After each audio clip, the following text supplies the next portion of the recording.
Sådan. It works. It's alive.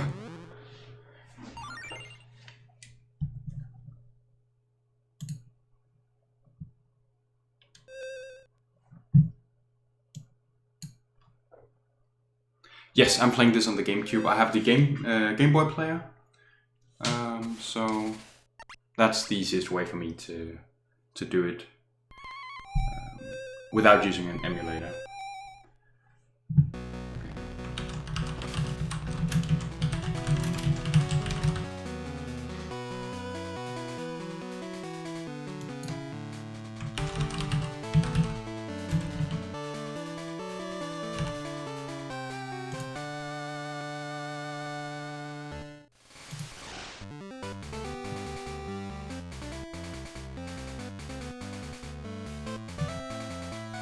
Og så burde titlen og det der også fungere. I see you're moving out of your comfort zone. Yep.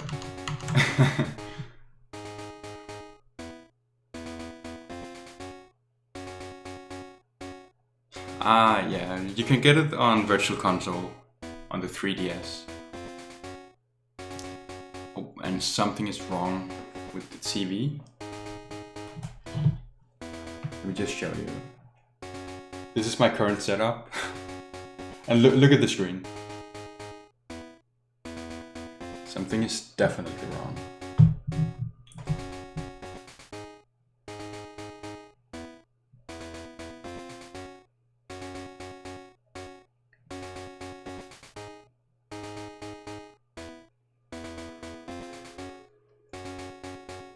But cartridges gave it away, yeah. Okay, be right back.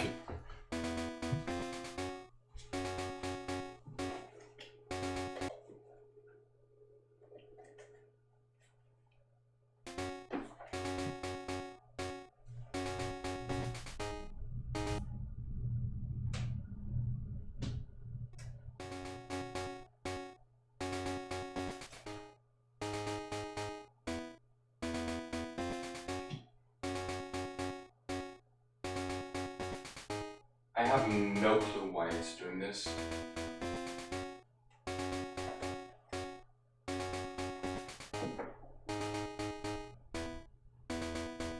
Oh well.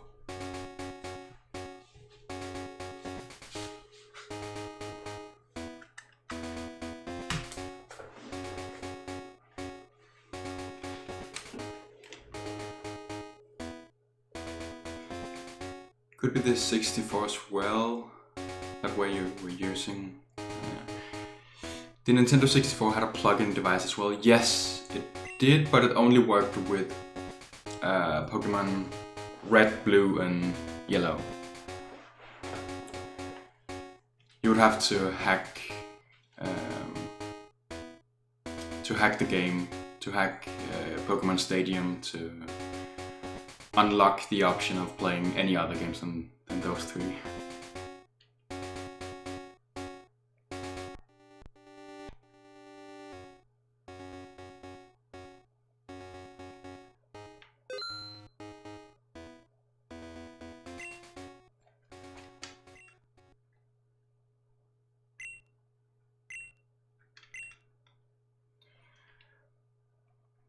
It's 2 o'clock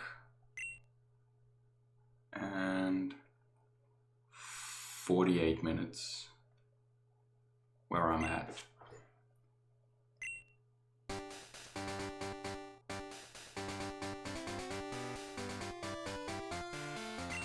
Now it was only through the transfer pack in the controller, and you would have to use Pokémon Stadium.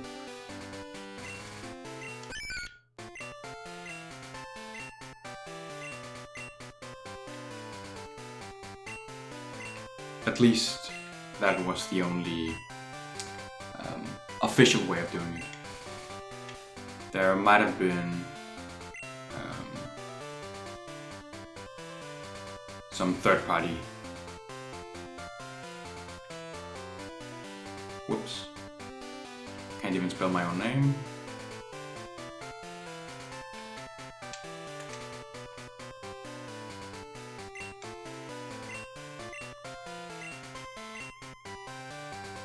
Okay, it's impossible for me to look at this.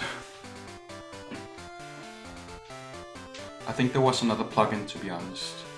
I think that was a different plugin. The only official way of playing Game Boy games on Nintendo 64 was through the transfer pack. I know that 100% sure.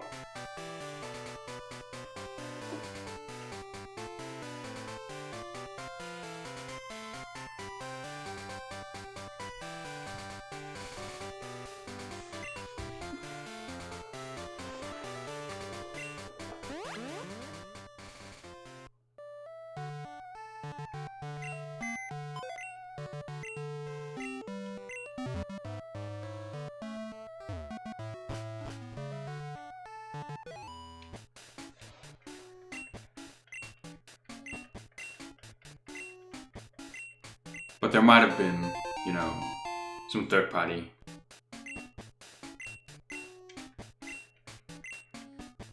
Whoops. No, it's not Sunday. What day is it? It's Thursday.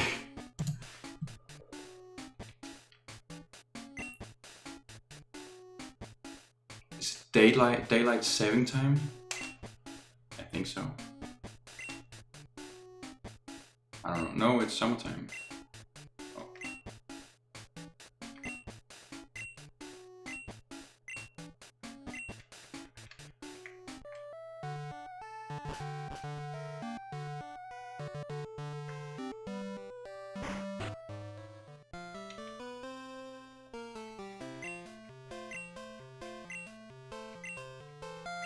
Nå, men det her, det er jo faktisk... jeg tror muligvis det er første gang, at jeg rigtig spiller... Hvad hedder det? Pokémon Crystal. Da jeg var barn, der havde jeg den famøse Vietnamese Crystal.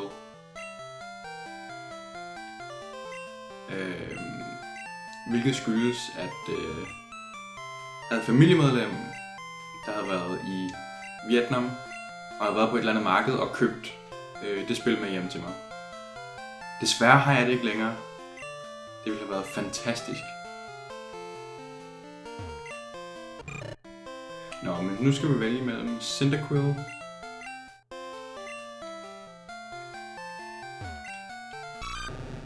Totodile og Chikorita. Hvem skal vi vælge? Hvem skal vi vælge?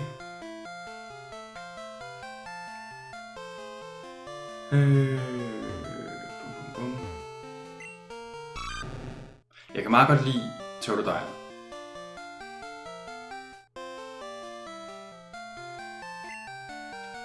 Det bliver Totodile. Super. Det var også det, Kukutonovus ville foreslå. Men vi renamer dem altså ikke. Det gider jeg altså ikke. Giver dem ikke nogen nicknames. Det var svært at sige. Jeg giver dem ikke nogen nicknames.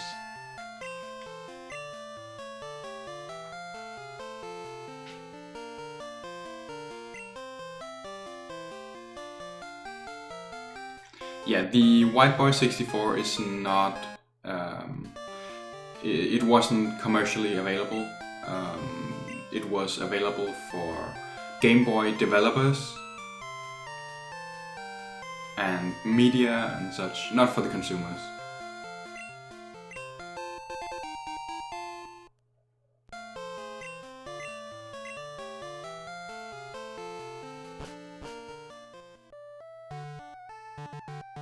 Fan-made?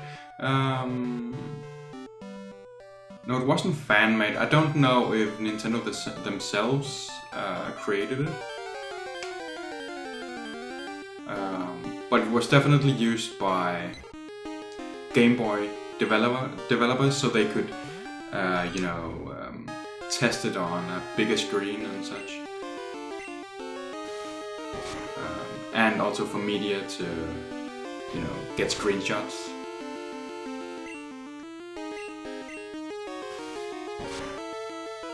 since the Game Boy had no output. You couldn't, there was no AV output.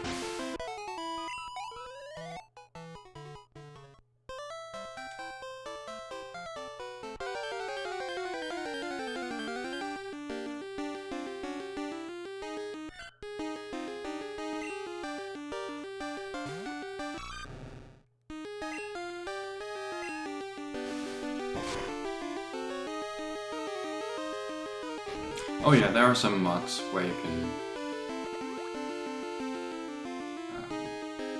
you can modify the Nintendo 64.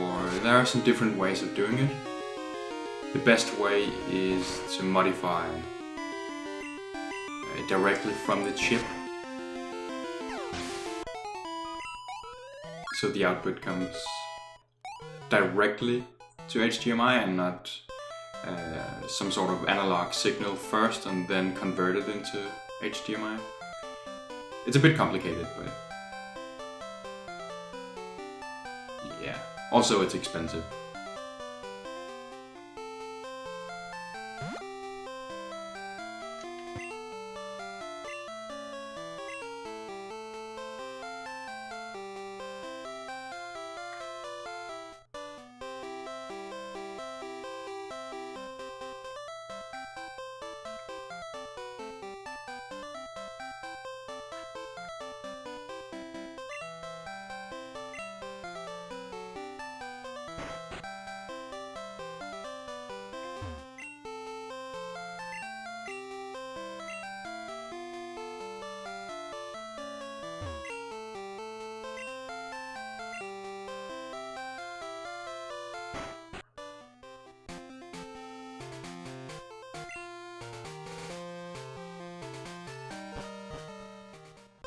Okay, jeg aner ikke hvilken vej jeg skal, så jeg prøver bare sådan lidt at gå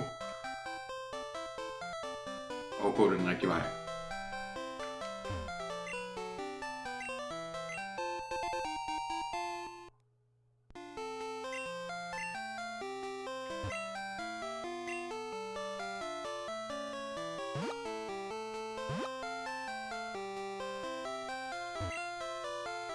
Yeah, that's just one step of doing it.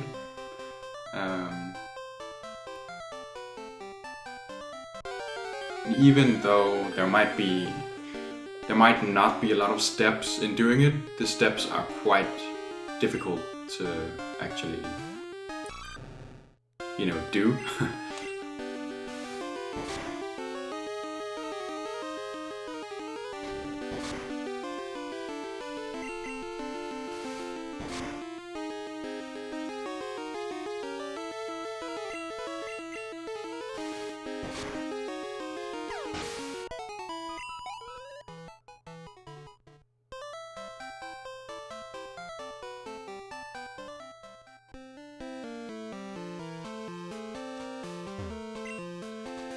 Cherry Grove City.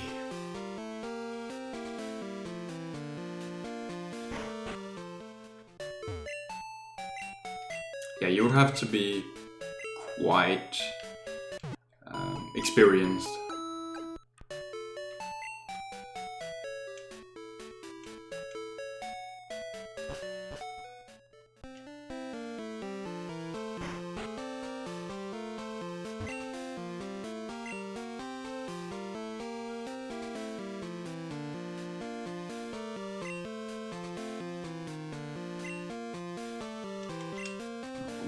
Jeg har en potion, så vil jeg gerne have 9 stykker.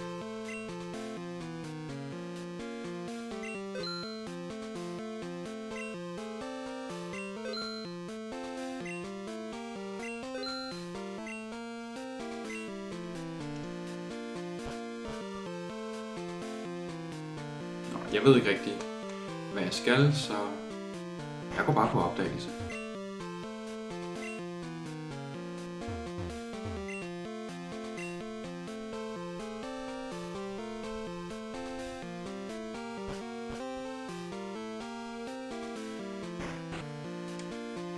Jeg ved ikke engang, hvor meget tid jeg har skrevet inde i selve arket, hvor lang tid at det bør tage mig at klare det her spil.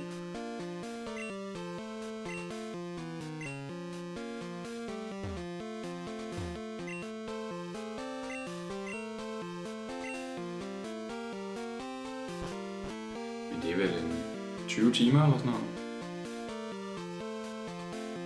Kunne jeg forestille mig.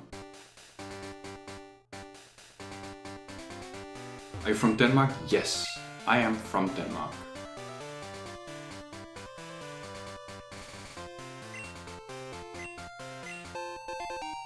Born and raised.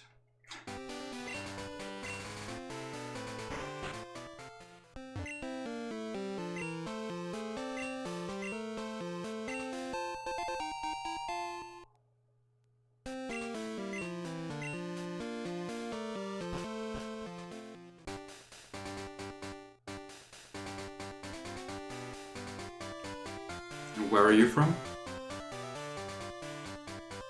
I have a good friend from there as well. Funny enough, you're the second Patrick I know from there. Well, it used to be a really popular name.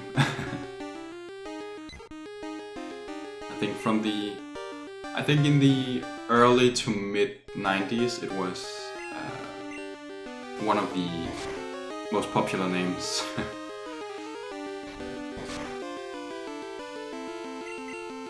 At one point we were 3 Patricks in my class. Back in school.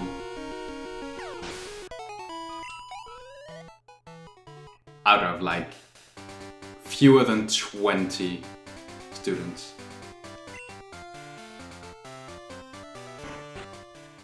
Oh, Pennsylvania.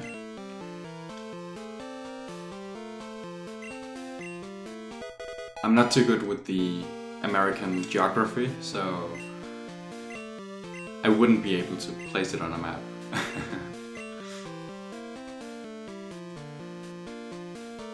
Oh, so that's actually the reason why you asked Denmark.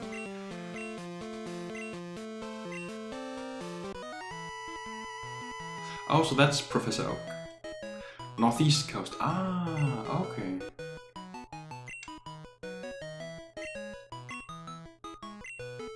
I've only been to the US once, and I went to Florida. At the worst possible time of year, because it was extremely hot. In the news it said around 110 Fahrenheit for the full 2 weeks I was there.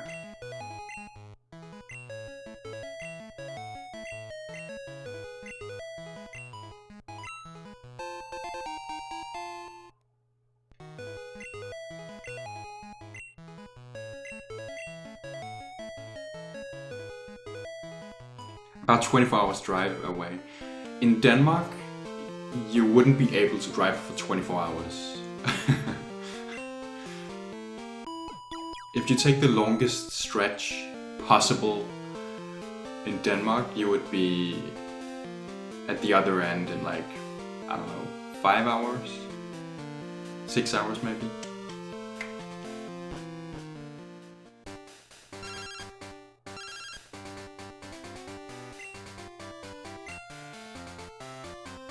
So it's small? Yeah, small. Like, the US has 50 states. Denmark is like one of the small states. Let me just Google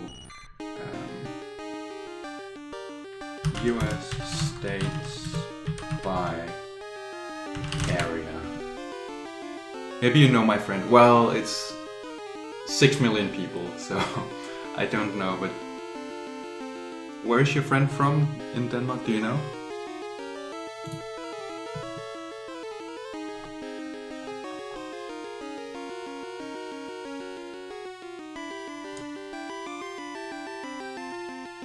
Pennsylvania. Oh, actually, Denmark is about the size of the state of Pennsylvania.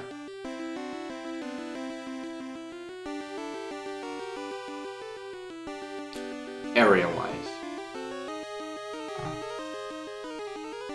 No, that's square miles. Sorry.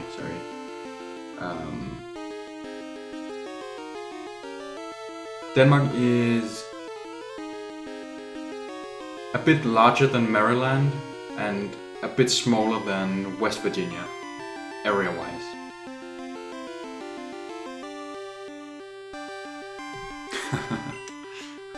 So it's a very small country.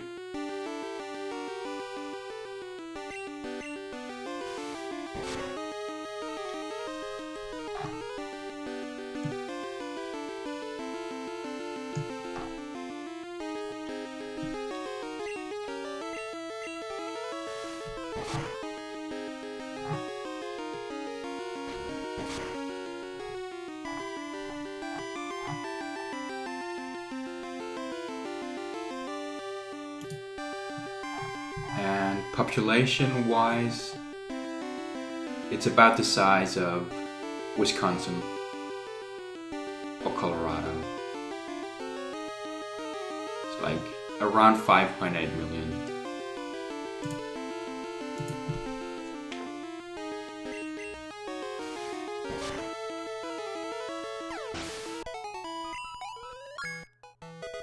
So yeah, even by European standards, it's a quite small country.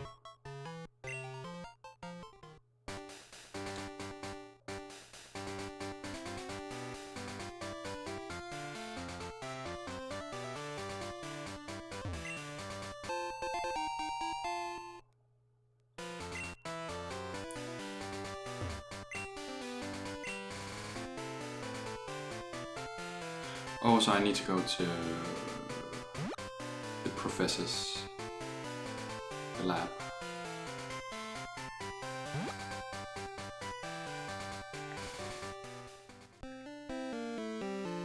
A population of about 13 million. So yeah, you see it's more than double the size of Denmark, population-wise.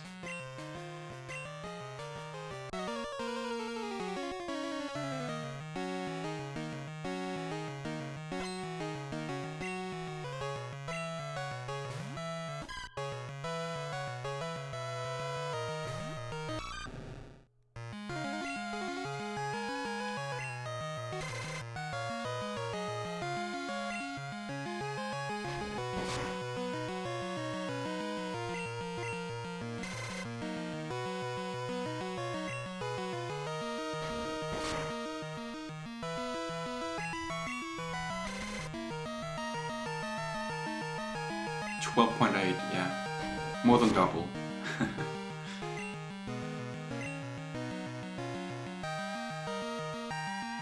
How good is Rage? I don't even know.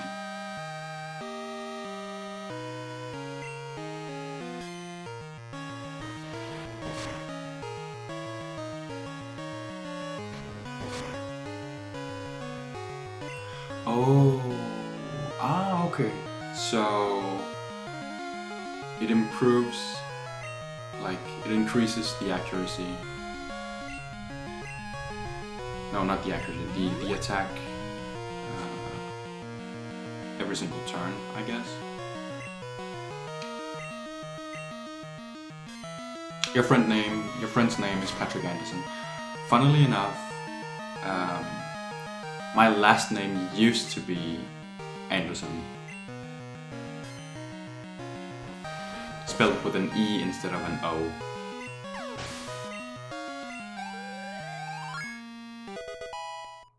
So maybe I'm your friend.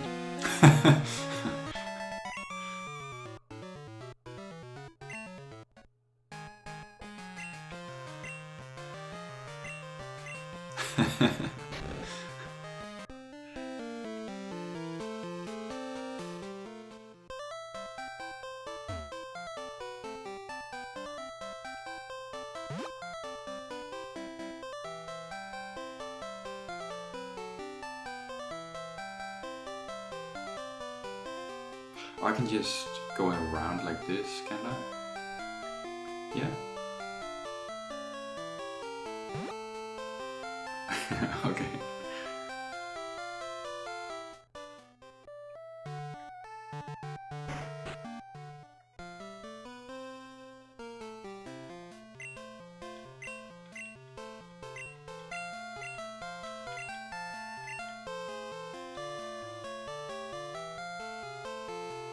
That's pretty odd, to be honest. Yeah. Well, I just don't think Danish parents are creative with the names, I guess. The rival's name.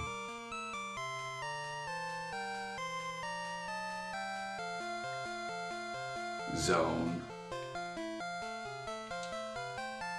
It's zoned because Kokitonovus from the chat is my friend and he's also my enemy.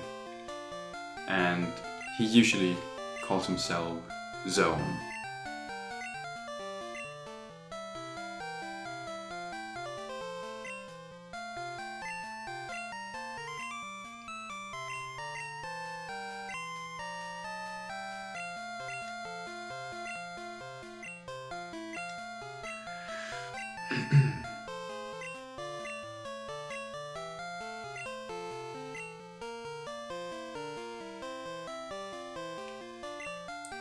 Zoned out.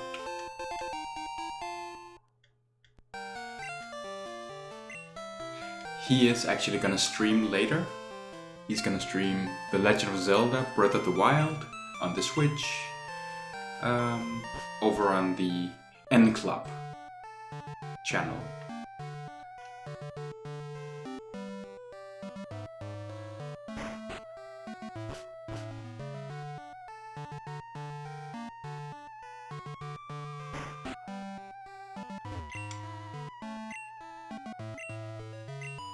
Where did you get it?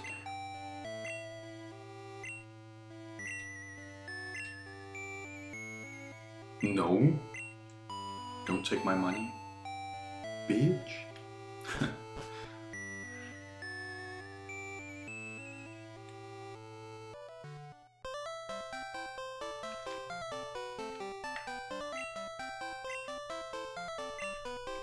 No.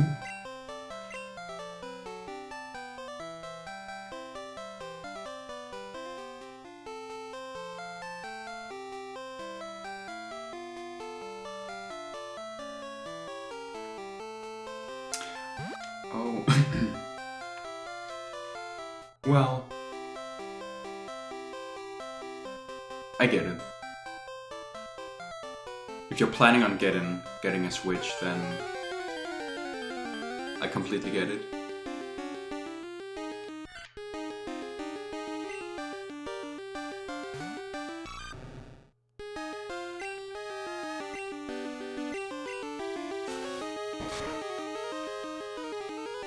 Especially games with a story.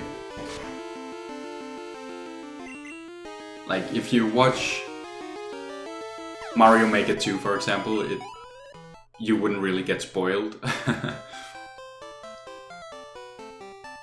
But it makes sense to not watch Zelda, Super Mario Odyssey, I think, even though it's not really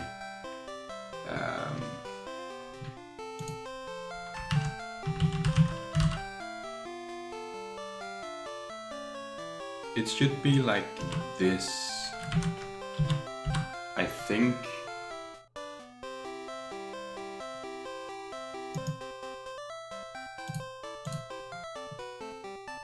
Let me just make sure.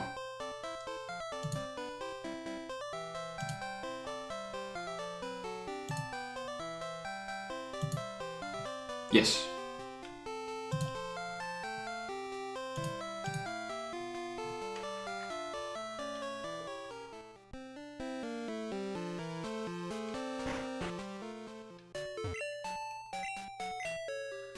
Not watching much of any games that I tend on getting, yeah. Especially for games like Zelda and stuff like that, I get it.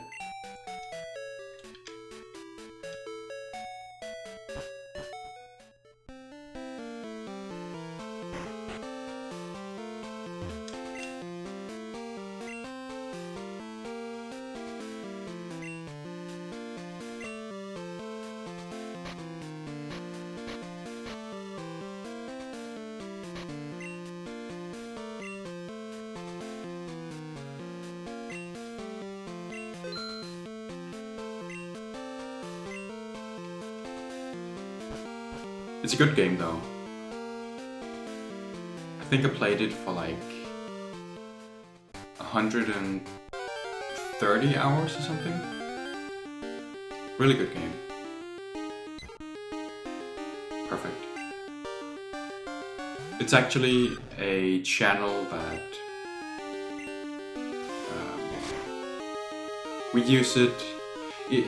N Club is a Danish Nintendo media. Like, we write news articles, we write game reviews. There's a whole community around it. Mario, Zelda, and Pokémon. Yeah. Those are the big ones. So yeah, N Club is a Nintendo community.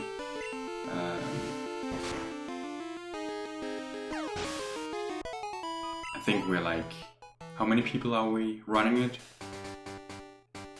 Between 5 and 10, depending on when people are busy or not, I guess.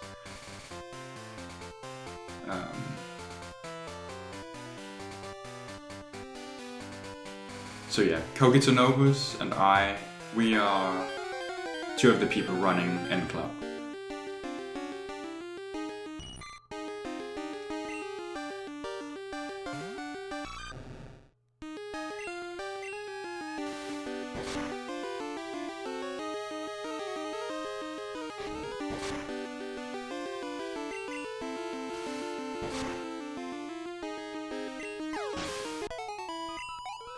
But it's quite strictly Danish, so like on my private channel it's no problem for me to switch between Danish and English, but it's a Danish media, so we kinda have to keep it Danish on the N Club channel. If I had no interest in getting a Switch, I wouldn't mind as much, but I'm literally trying to get one mainly for Pokémon, as the franchise moving to Switch slowed me down. Yeah. You're invited, yeah. You can definitely watch. I'm just warning you ahead of time, so you're not disappointed that that he doesn't speak English on stream. So yeah. Feel free to join. In chat it's no problem speaking English, it's just on camera we try to keep it in Danish.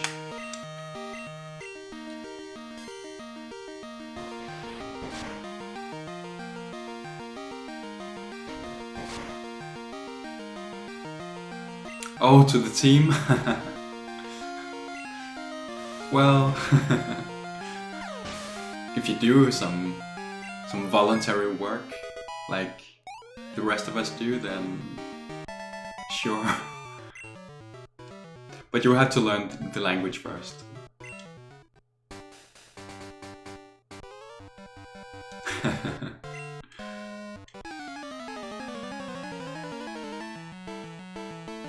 But actually the US military rates Danish as one of the easiest languages to learn for an English speaker. So that shouldn't be a problem. You don't need to learn. No, it's actually true, because Danish people are generally quite good at English. English is classified as the hardest language for English speakers.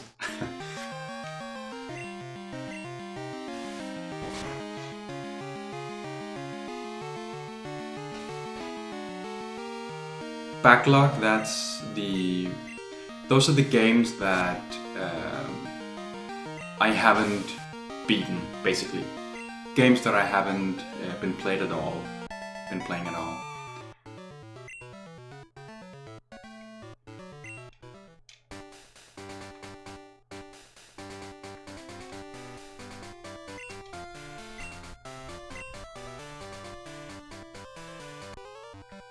Well, English is quite a difficult language because it has such a weird pronunciation. Like, the written English is, you know, you don't necessarily pronounce everything the way it's spelled out. So that makes it quite difficult for people who are not exposed too much to the English language. But it's quite easy for Danish people to learn because, first of all, we are extremely exposed to the English language due to movies, music, games. Like, I learned English because of games.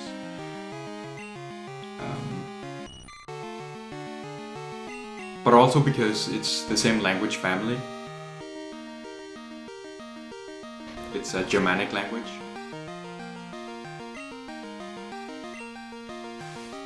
So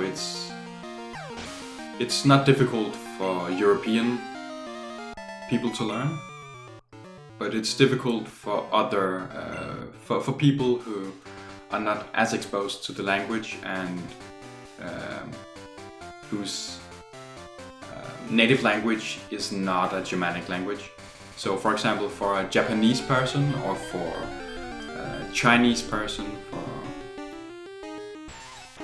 you know, a Russian person, it's much more difficult.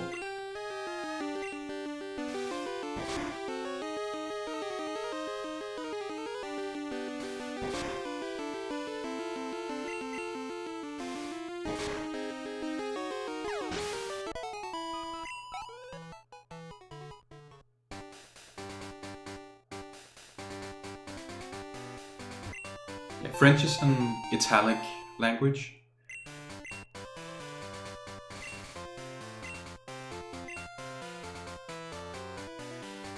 But for the French, it's not usually too big of a problem learning English, since English has a lot of Italic influence.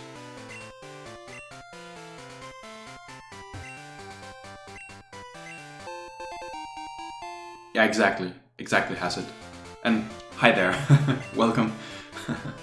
Welcome to the stream.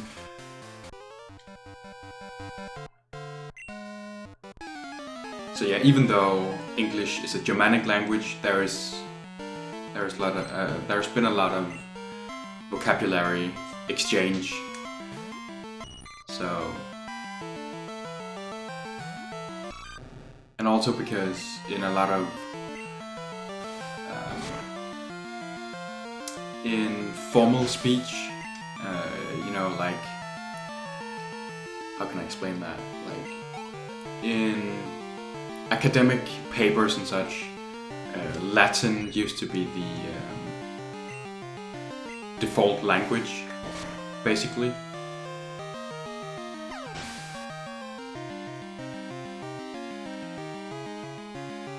Oh yeah, the word tsunami is Japanese, yeah.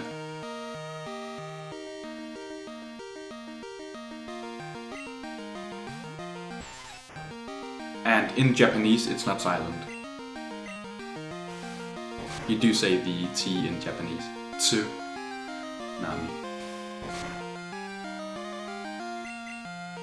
I love languages.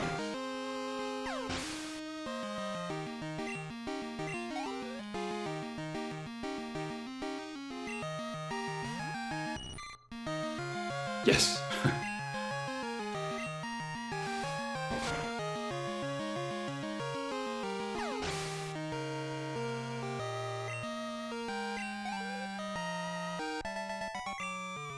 I think about the fact that tsunami is Japanese.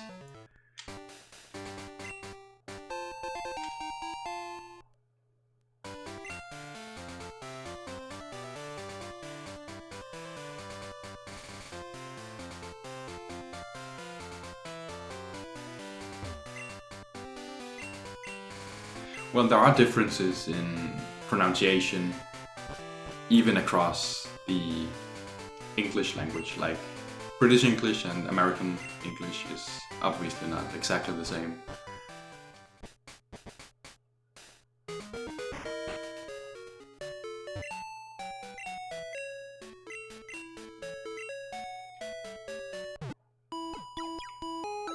some words are spelled a little differently. Like, this is a Game Boy Color game. Oh yeah, that town music is the best. But even the word color in Game Boy Color, like in British English, it's with a U, like C-O-L-O-U-R, but you don't spell out the U in American.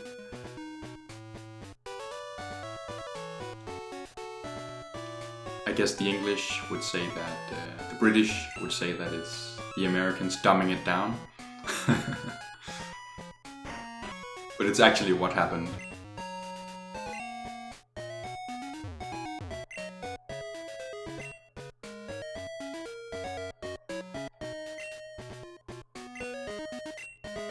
Some American dude who was making like a dictionary of American English.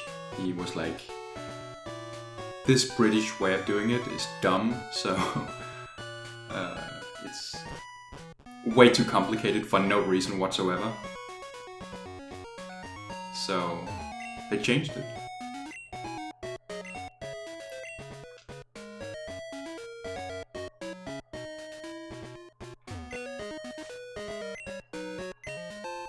They spelled color wrong on my Game Boy. Yeah.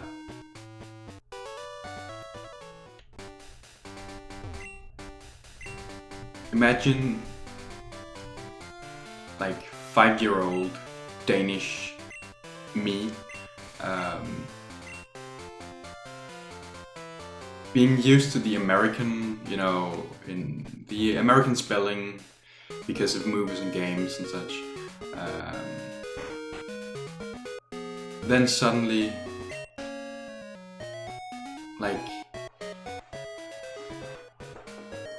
then I go to England or, you know, some Ireland or whatever, where I see the British spellings. I know Ireland is not a part of the UK, but still, they use the British way of spelling. And then thinking, these people are dumb. Why don't they write everything like in my games? Very confused.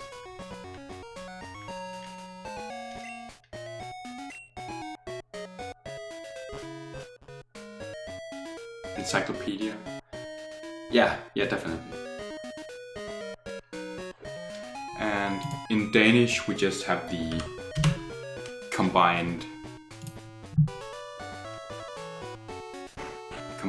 AE letter. Yeah, exactly.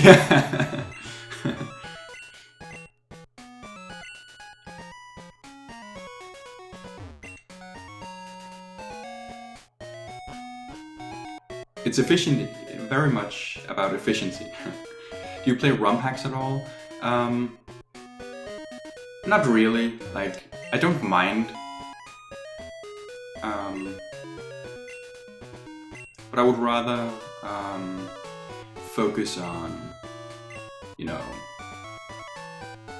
the Sprout Tower. I remember this from the Vietnamese Crystal version.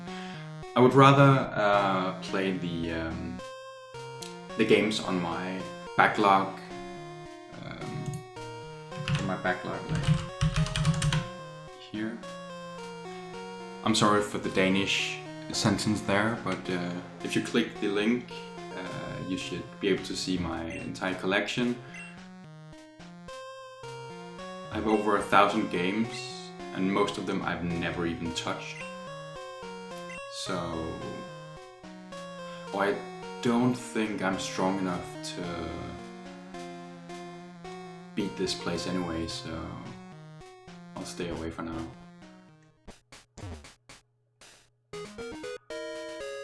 So yeah, it's not like I have any problem with playing any ROM hacks or anything, but for now I think I just want to stay playing my real games.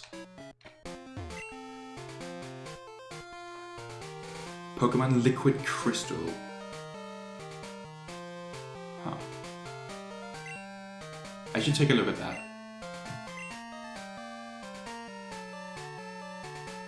You're learning Norwegian at the moment?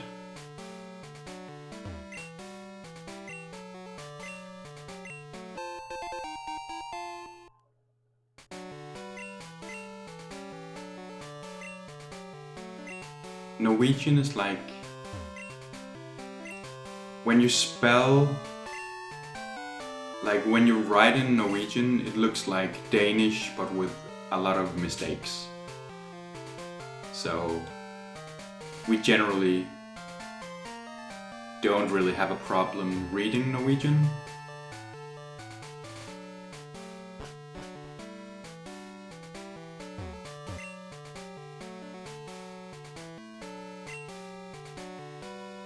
Yeah, definitely.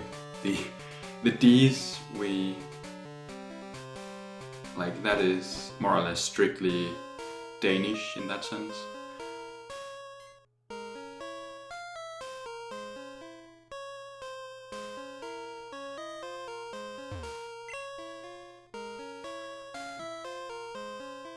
You know the Icelandic letter,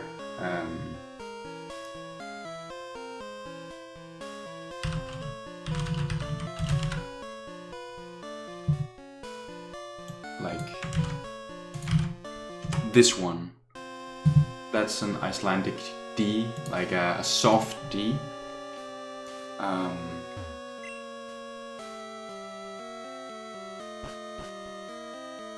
We have that pronunciation as well in Danish.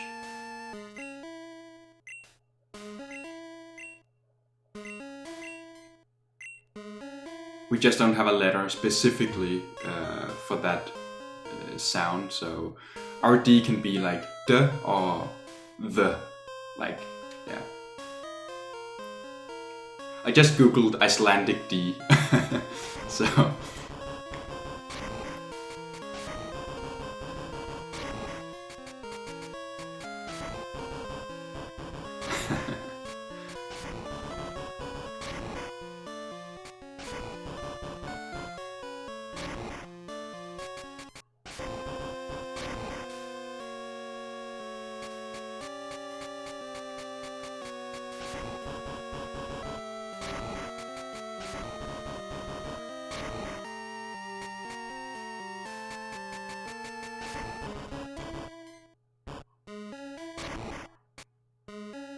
It's too old school, yeah. Icelandic is like how the Vikings spoke. It's quite close to Old Norse.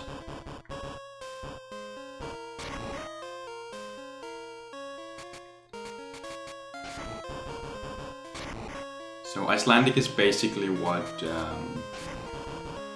Danish and Norwegian and Swedish looked like in, you know, before the 1500s.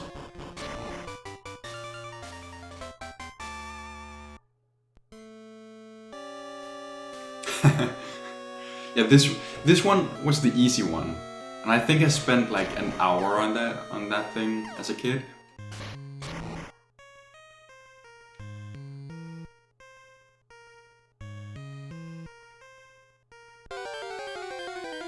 In Vietnamese crystal. Good times. I need an unknown.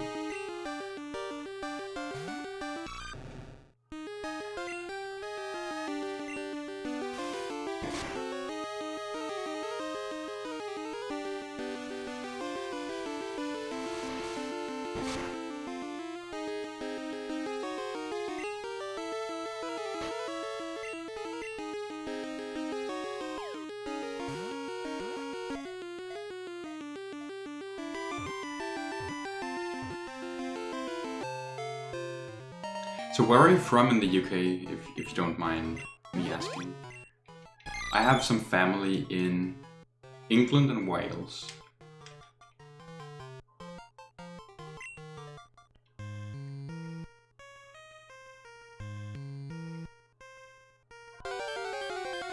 So I've been there quite a lot. West Midlands.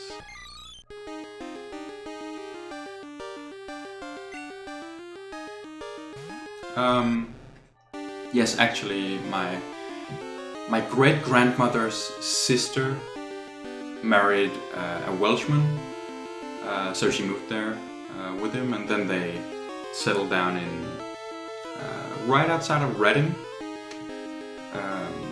And we've always had a lot of contact with that part of the family, so every year, once or twice, we would meet up either in Denmark or in England. So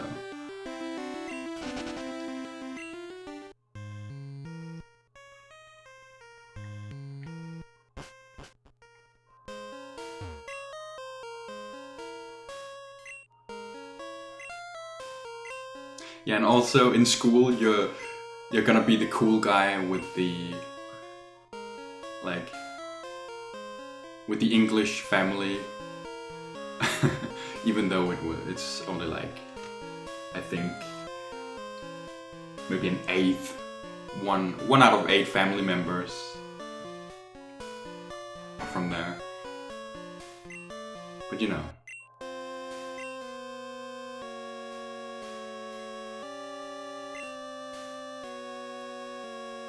I bet they expected you to be top of your class in English lessons though. Yeah, and I kind of was. And I think actually the fact that I have family in England is the reason why I'm so interested in languages.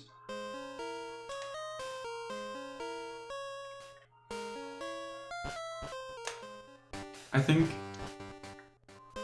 Also, I have no idea what I'm doing.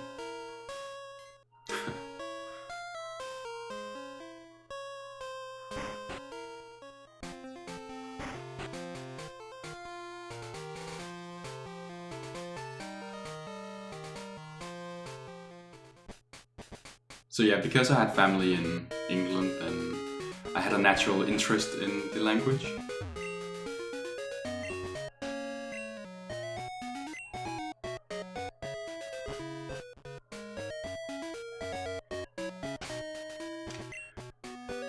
Okay. I will heal and then go see if I am completely screwed in the gym.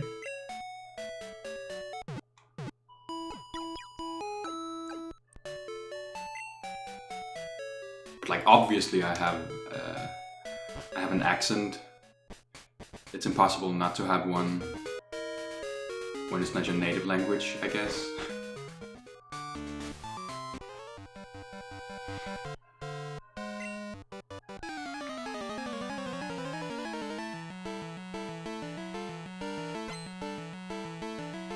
You like my accent? Well, there's no way for me to like get rid of it, so might as well embrace it.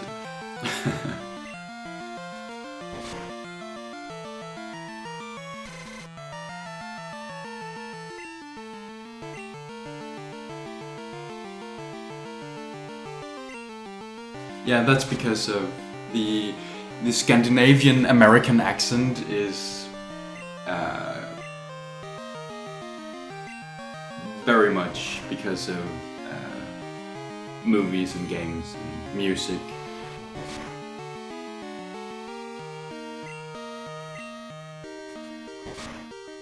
The slight Scandinavian accent. Yeah, you need to emphasize the slight part of it, because I remember it was last year. I spent 3.5 months in New Zealand. Long story, I had an internship there.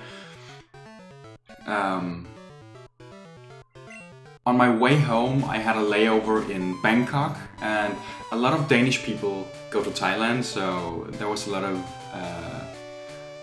of Danish people in the airport. Imagine this, spending 3.5 months surrounded by like native English speakers, like New Zealand people, like people from New Zealand, Australians, a lot of British people, some Americans, and then you go to Bangkok airport, and then there is some Danish dude at Burger King placing an order like this. I would like one cheeseburger, please. That's a very stereotypical Danish accent. And it's so cringeworthy. Like, I would kill myself if I if I sound like that. It's horrible. You were talking to a guy from North Sweden. That's so funny. Yeah, it's halfway between Norwegian and German. It's so cringy.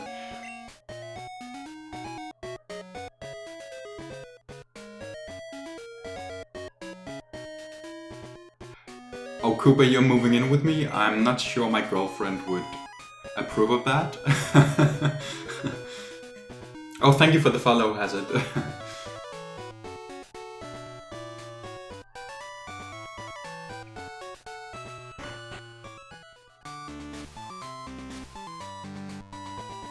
But video games, yeah. Yeah, that would probably work out with the video games. Cooper will be your butler. Well, we do have an extra room in our house, so... Video game butler, well, yeah, then I always have someone who can play co-op games with me. Maybe it'll work out.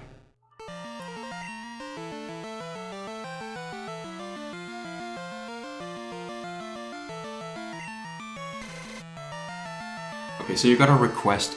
Mega Man Dr. Wily's Revenge, Buster only playthrough with the exception of Final Boss. Do I even have that game? I don't think I have that game. Do I?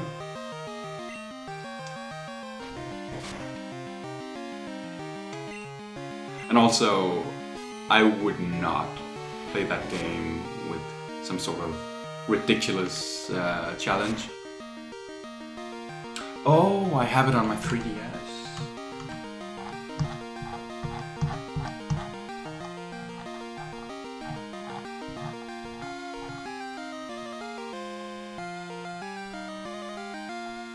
Oh yeah, I have it. I do have it.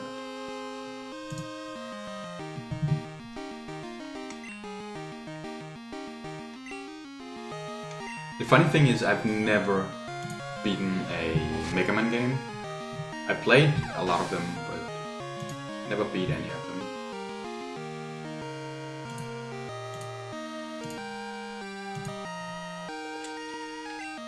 For one reason,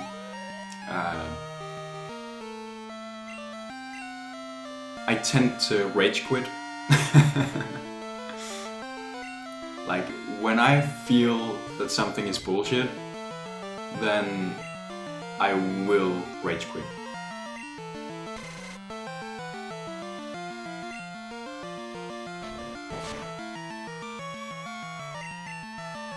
It's been a long time since I actually destroyed anything because of rage, but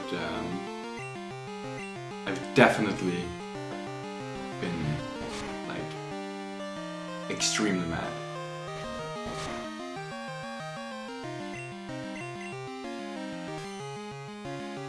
Like, earlier today I played Tetris,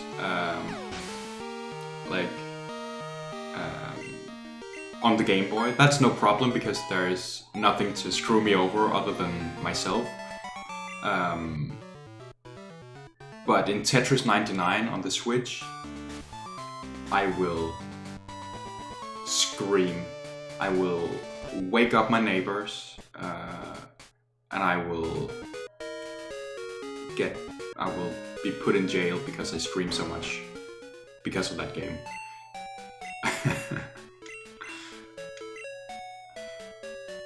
Want me to help you beat it? I know the game frontwards and backwards.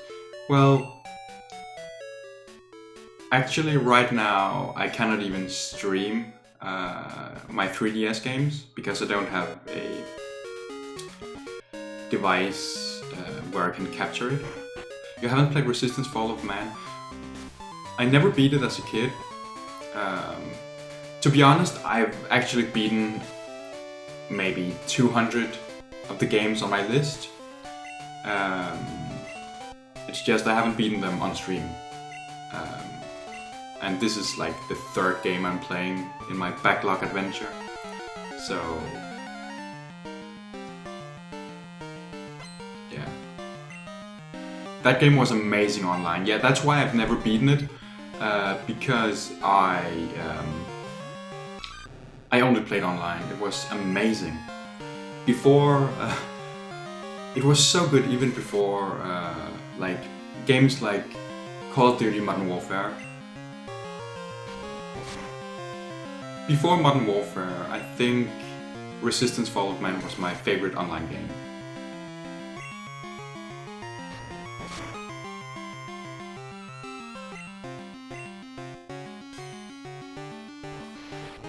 Do you have an online account on PSN? Yes. And I still have my PlayStation Plus subscription. So that's kind of why I have so many games. It's because of PlayStation Plus and Xbox Live Gold.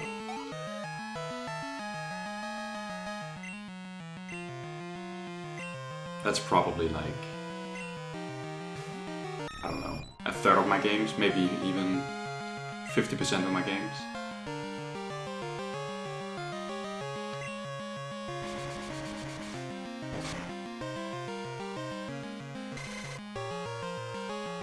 You should add me on it. You can add me. I think my name is just the Patrick Bay, just like on Twitch.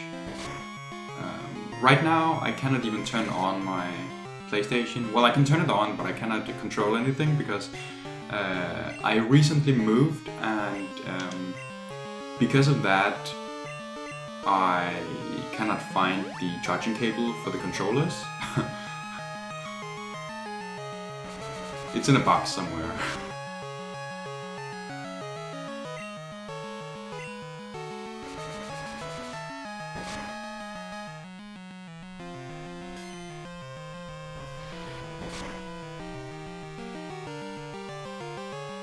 Give me a minute. Alright, you can add me, no problem. We'll play some games sometimes.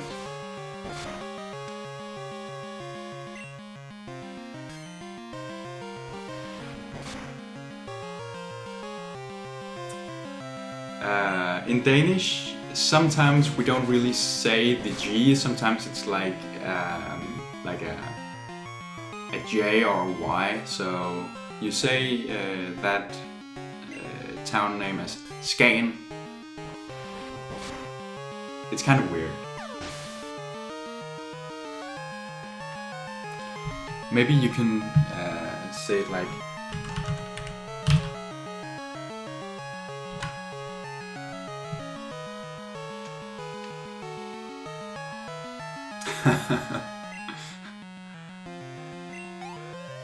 Crash Bandicoot Avatar? Yes, I believe so. Yeah.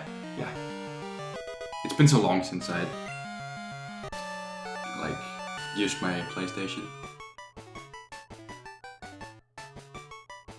Yeah, I've heard a lot of British people and American people say it like Skagen, which makes sense with the English pronunciation, but even if you were to pronounce the G in Danish, it would be Skagen or something like that.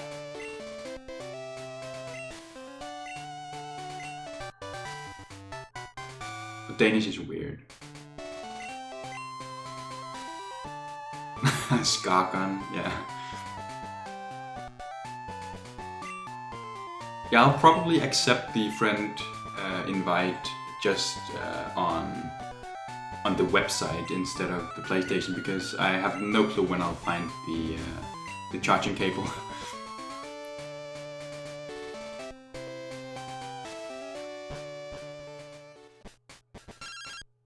What about Copenhagen? You say København.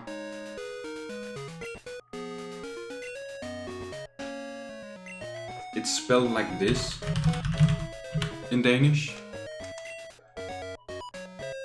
Oh, I didn't see who I'm supposed to talk to. Can I call him again? Whoop, not mom.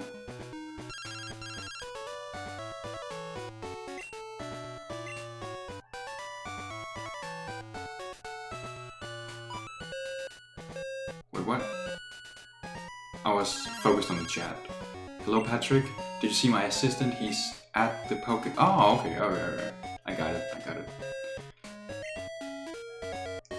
I actually used to live in Copenhagen until like a few months ago. My girlfriend and I bought a house like 30 minutes outside of Copenhagen.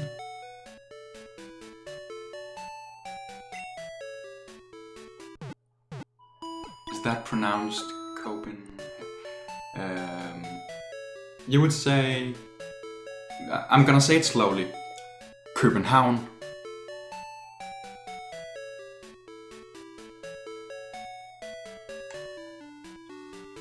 So, yeah.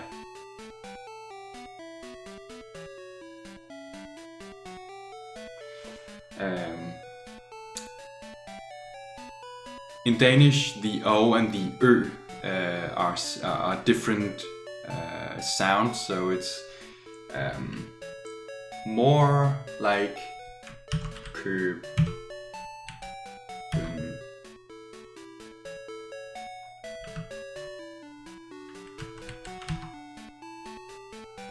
I think like this. That's probably the most accurate way of spelling it out.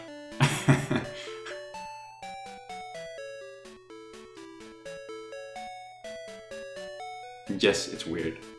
Would have never guessed that, no. No one would guess that.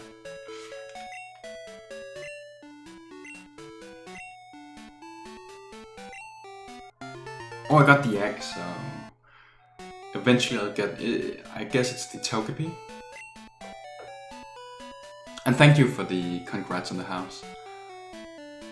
And Kuba, the website I was speaking of, that is the PlayStation website. You can log in there and accept friend invites and stuff like that. I would have said it on my second guess, no lie. Yeah.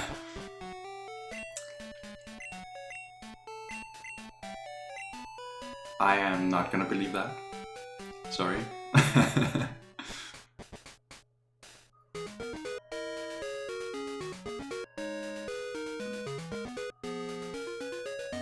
Didn't know you could do that there. But the professor told me to do that, so... Can I do this Sprout Tower? I have no clue.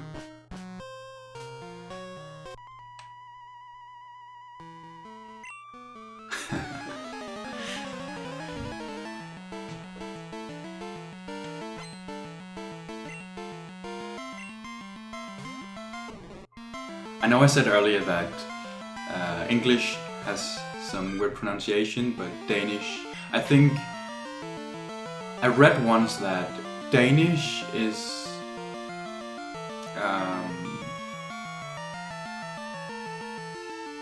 #1 language in most... how do you say, like... in most vowel sounds. For one language. So it's extremely complicated to learn all the different vowel sounds. There's multiple ways of pronouncing each vowel letter, depending on context and depending on where it's located in the word and stuff like that.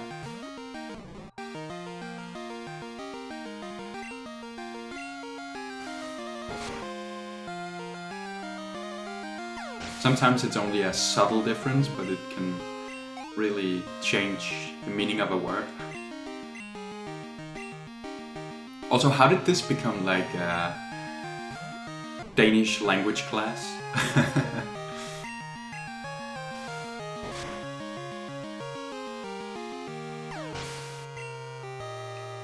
I think every time I see someone cheering Copenhagen tobacco from now on, I'm gonna say it in Danish and troll people here. Copenhagen tobacco. What is that? Is that... I never smoked or, you know,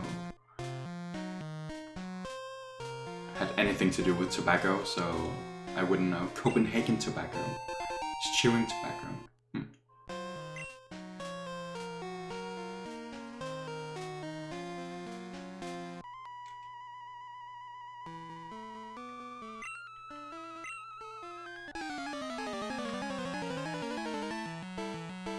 But if you pronounce Copenhagen like the Danish way, I think, you know, the cans. I have no clue. I have no clue what that is. I know in Sweden they have the snus, yeah, like Hazard says. That's getting quite popular in Denmark. I know what snus is, yeah. But that's not chewable. Like, you put that under your lip and get your mouth destroyed over time.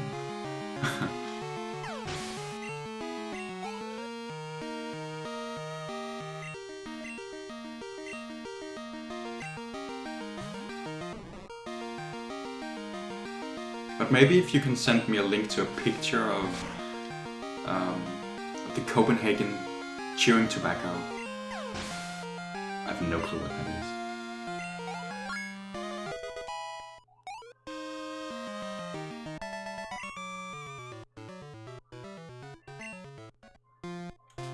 But yeah, I lived in Copenhagen for like 5 years, I think. 5 years. We had a small apartment in one of the areas that wasn't popular when we moved in, but was quite popular when we moved out. They just chew it and spit it out.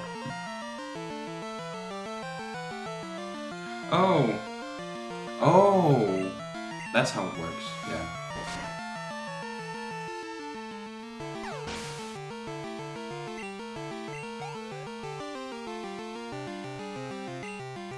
Well, it's more like, even though it was quite a rough area, it became quite popular because there is quite a shortage of you know, student homes. So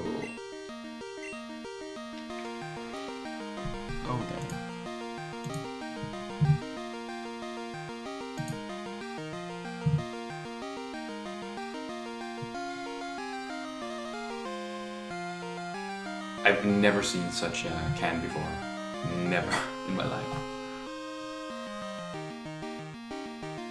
Copenhagen long cut.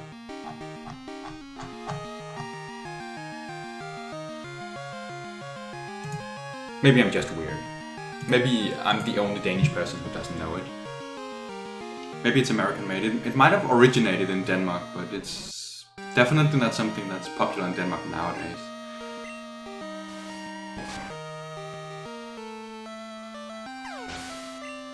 But yeah, about the area I lived in, it's like, we bought the apartment because it was big enough, and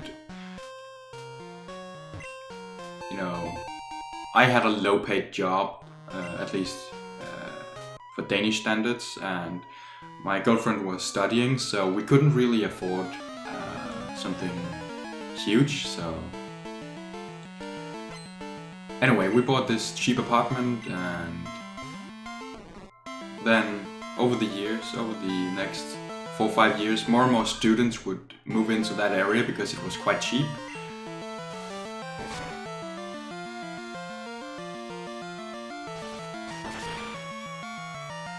But the more people who move into an area, the more the price like goes up. Like, that's economy 101. Supply and demand. So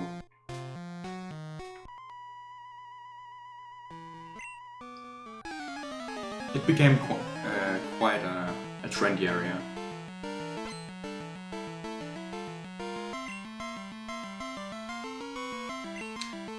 Gentrification. Oh, okay. Yeah. I lived on the like. There's one part of Copenhagen that's placed on an island called Amager,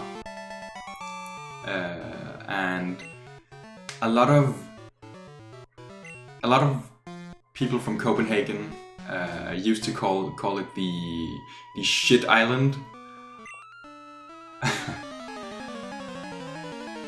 I'm sure there's a long story behind it.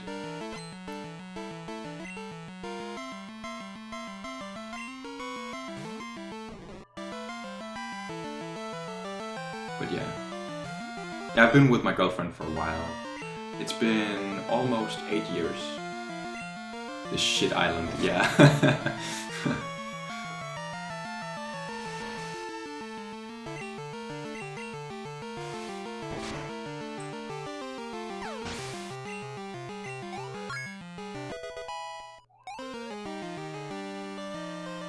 How old are you? I am 26.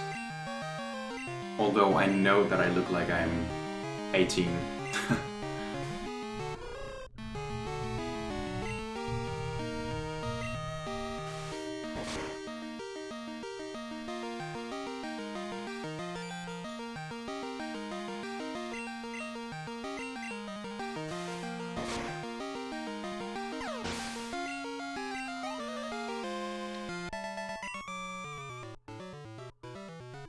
Yes. Since I was 18, yeah.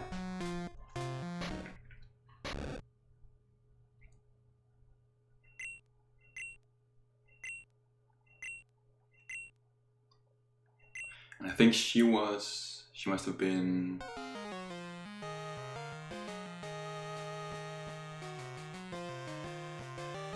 I think she just turned 20 at that time, yeah.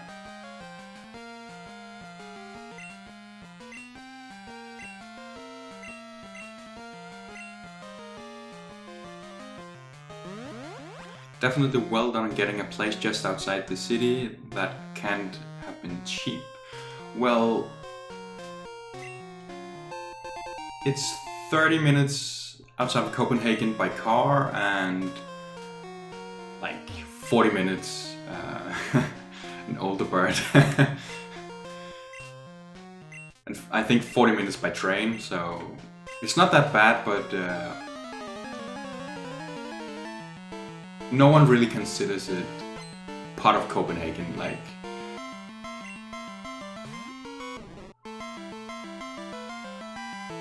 in Danish standards, it's quite far out.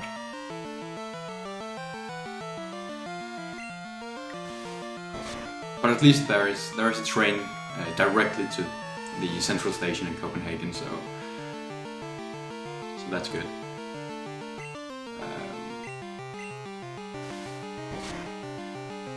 About whether or not it was cheap, well, I could have moved back to where I grew up and gotten a perfectly fine house, maybe double the size of this house, for like half the price.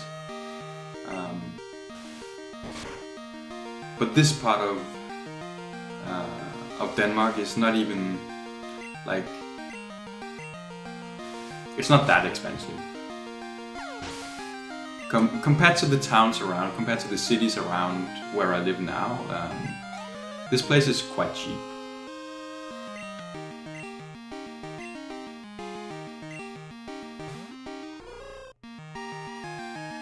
Probably one of the cheapest areas within 45 minutes of Copenhagen.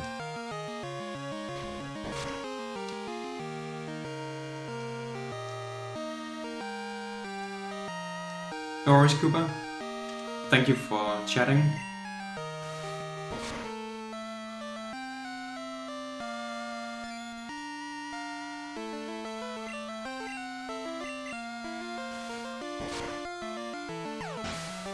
I hope we'll play some PlayStation games at some point.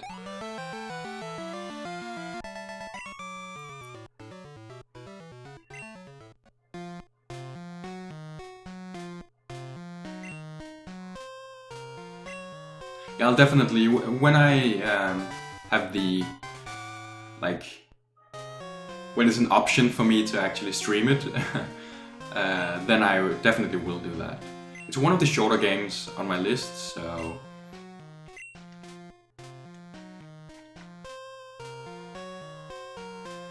So it shouldn't be too bad, yeah.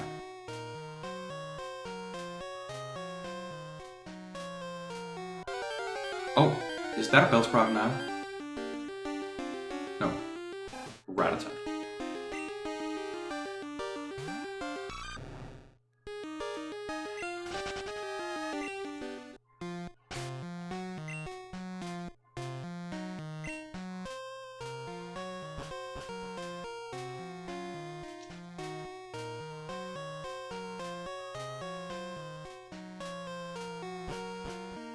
See ya, Koopa. Thank you for stopping by.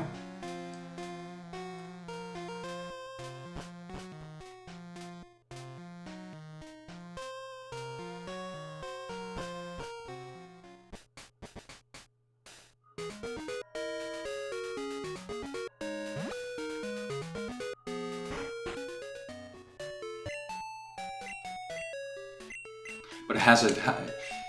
How expensive is it to buy property in England? Obviously you probably don't know for every area of the UK, but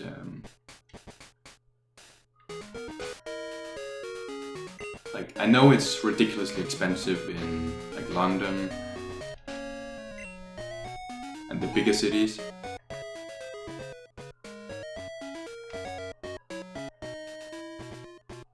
Like the town I live in now has like 25,000 citizens or inhabitants. I don't know what word you would use in that situation, but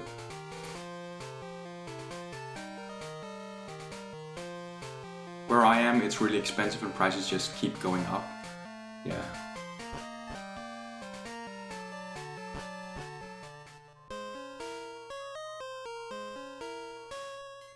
There are cheaper places around, but still fairly hard to get a place.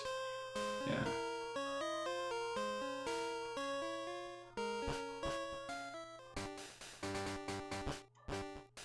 But I'm sure that'll crash soon due to our political situation. Well, I'm not gonna go too much into detail about politics. I'm quite politically active here in Denmark, but I can definitely say so much that not a lot of people are fans of Boris.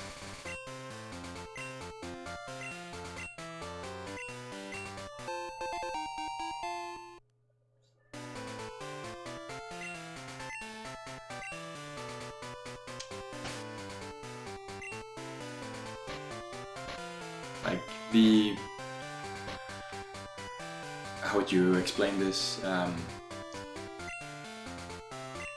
The way that he acts in a Danish view, that's pretty much like a Trump light. That's the impression he's giving. At least to Danes.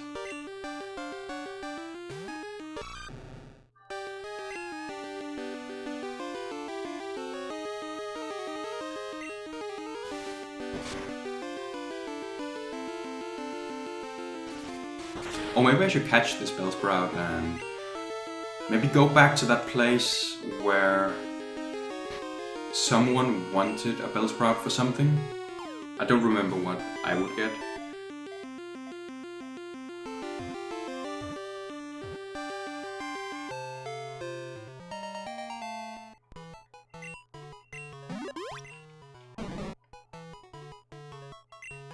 But in general, the whole Brexit thing, obviously I don't know what your views are, and also it doesn't really matter, to be honest, but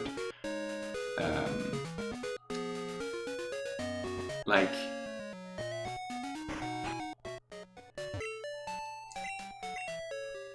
in a Danish point of view, even though we're quite EU skeptical, we do recognize that EU is a good thing for us. Like, it's profitable. Like, we would be way behind where we are now if it wasn't for the EU. So even though we're skeptical about all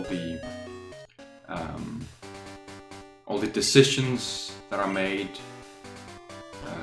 we still recognize that it's overall a good thing. They were essentially our equivalent to Venstre, but they moved further to the right. Yeah, alright, yeah.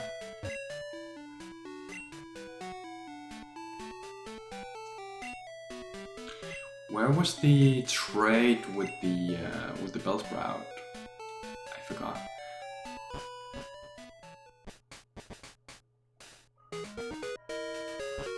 Still slightly skeptical. Yeah, and it's healthy to be skeptical about things. You don't need to be... You shouldn't be overly skeptical. Like, it should be based on facts. No, I get that. But actually, originally, the party Venstre was a quite left-wing party compared to the other. It was founded because there was a party called Højre, which means right. Obviously, you know that because of Norwegian. And Højre was kind of the upper class party. And then Venstre was more like the farmers' party. But they were eventually... they would eventually be a party to the right, like right of the middle. But oh, I can get an Onyx. That's cool. Yeah, I don't know how to explain it, but they started out on the left. That's why they have the left-wing name, but in the end they're like center-right. People seem to think that Brexit is going to give them the perfect Britain, the picture in their heads, basically. Yeah. But what is that picture in their head? Maybe you can explain that to me.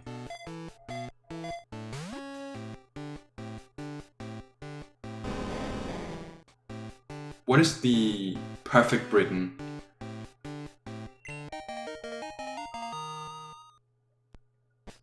Or it's different for everyone, that's why it's a problem. Well, I see.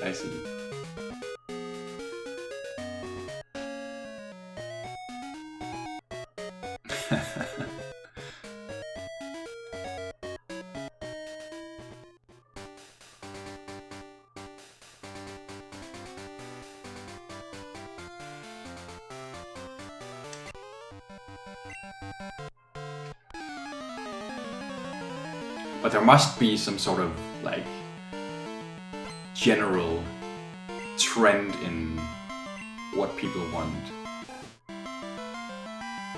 What people see as at least being better than the European Britain. If that makes sense.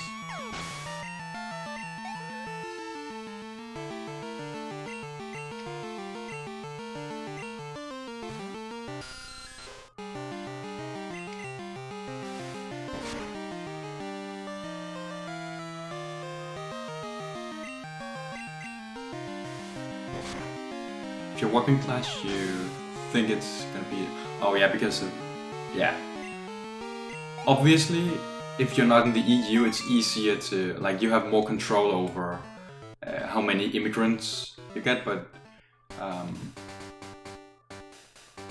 the problem there is that the EU is a way of... Like... you know, with trade agreements, like one of the biggest parts of the EU is with free trade. So free trade generates more jobs. But yeah.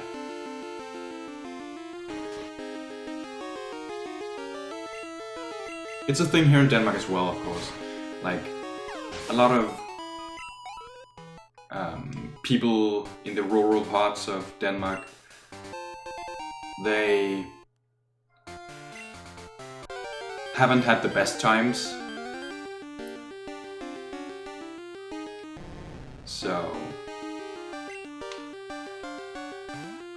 they have to blame it on something. Like, it's never their own fault. It's never, like, it's always someone's fault.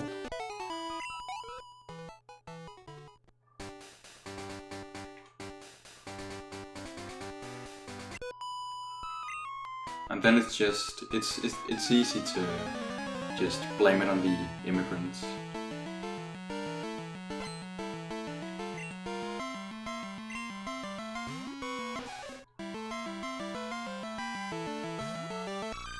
If you're upper class, it means you have less regulations on businesses.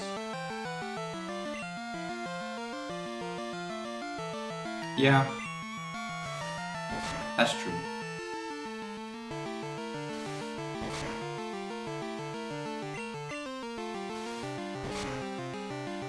But then you hear voters who say, we used to own everything before the EU, even though that has nothing to do with the EU and everything to do with party politics. Yes, that's very true.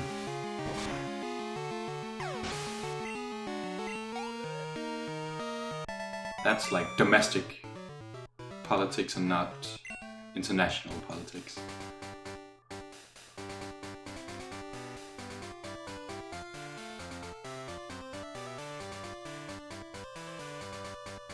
That's also a quite big discussion here in Denmark. Like, some parties, like, yeah, I'm not even gonna go there. It's quite messy sometimes.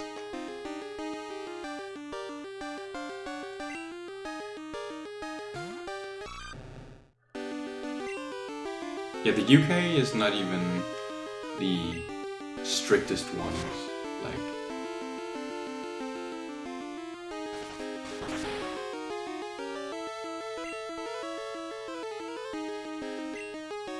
in Denmark, we even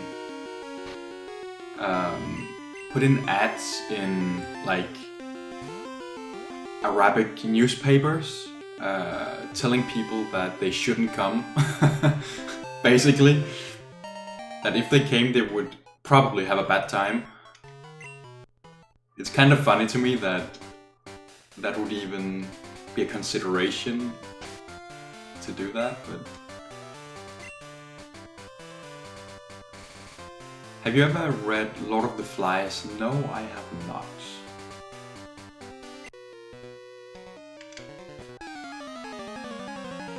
I've heard the title before though. But I don't know what it's about.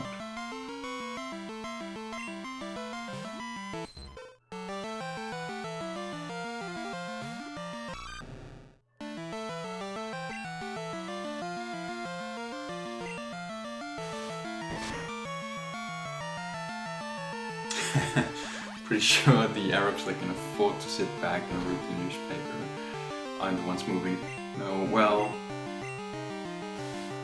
to be honest, the refugees at least who go to Denmark are the ones who can afford paying human traffickers, and the ones who can't afford it, they are the ones who stay in the countries near the war zones, like, you know, Jordan, Lebanon, those countries.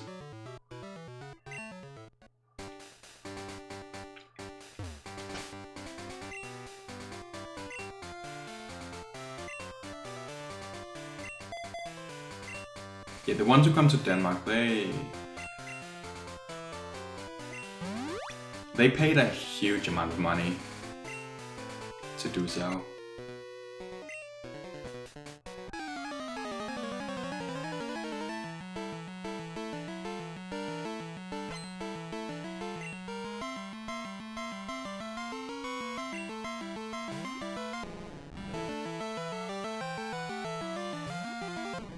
But there is a difference between immigrants and refugees.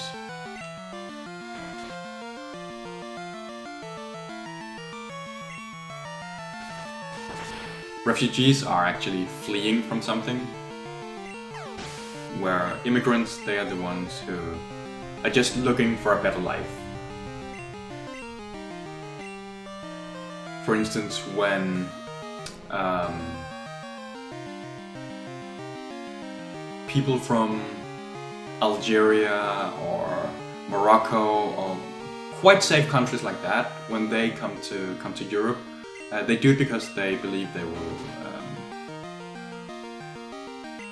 like be able to create a better life for themselves and their families. It's not because of war. It's not because they are actually how do you say, like, it's not like they're in danger or anything. It's just they want a better life. It's completely understandable, but you know, I'm not gonna go into the discussion about that, but those are just the facts.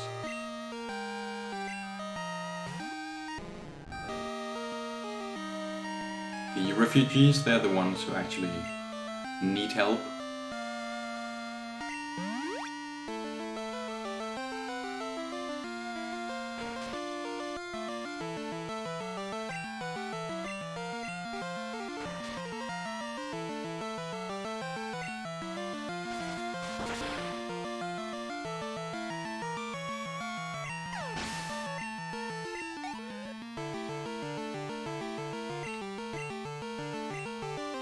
It's a shame the mess this world is in, yeah.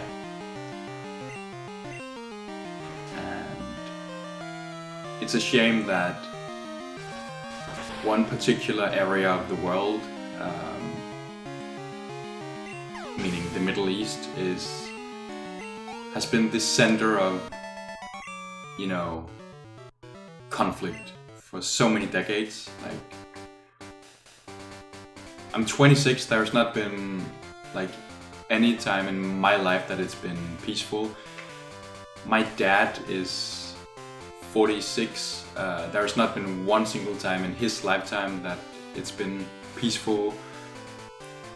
My grandfather would be 70 something years old. Like, he was born in 1946. It was still not peaceful back then, so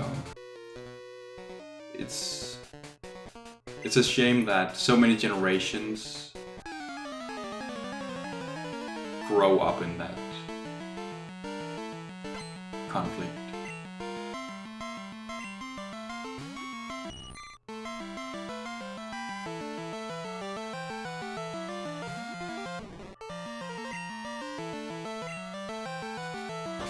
We also do have to look on the bright side. On so many different parameters, everything goes well. Like,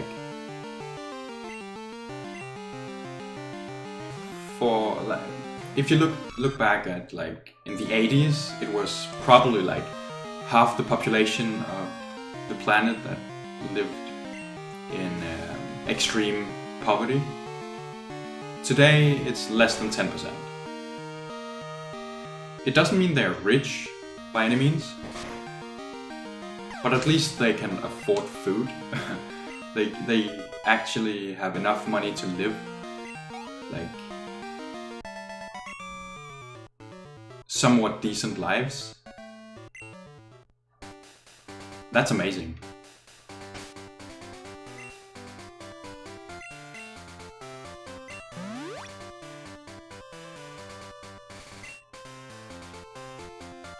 There's a Danish website, I don't know if it's actually just a, you know, a subsidiary of an international organization, but There's a website where if you translate the name it's called The World's Best News, where they actually do focus on the good stories, like what is actually going well in the world,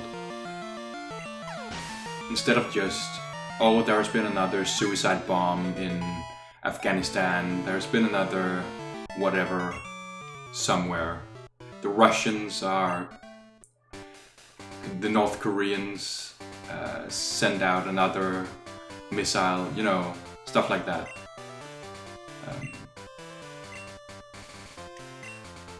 They do actually, you know, show the good sides of the world. So what's the headline right now? Man's best ever.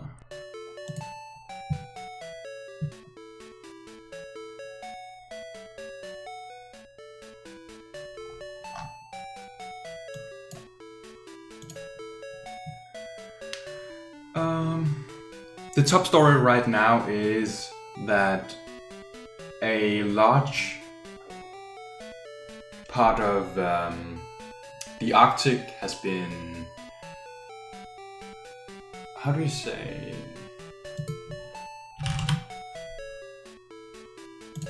I just have to translate. A large part of the Arctic has been granted protected status, like an area the size of Germany. And the other headline is that Sudan vaccinates more children than ever before, and there's news like that. It's amazing. And that the Americans are phasing out coal.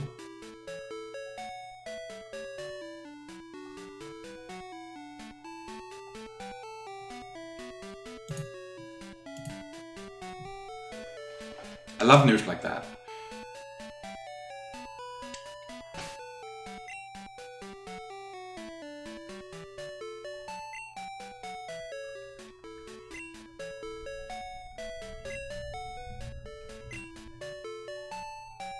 Maybe the Sudanese can send some vaccinations to America.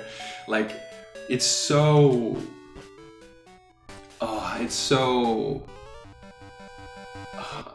yeah, I don't know any other word than stupid that the anti-vaxxers... like, the only reason that anti-vaxxers exist is because they are so privileged. Like, the Sudanese, they would kill for vaccinations because they work. I recently unfriended someone from back from high school because she recently had a kid with a boyfriend, which is completely fine, but she then was very publicly, very outspoken about that. She would not have the kid vaccinated because she knows what's best for the kid. Well, obviously not. So, by denying not every single scientific paper on it, but almost every single scientific paper on the subject,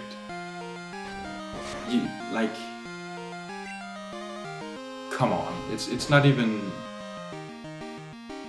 obviously, like we talked about before, you should always be skeptical. You should always ask questions, but you need to listen for the best answer.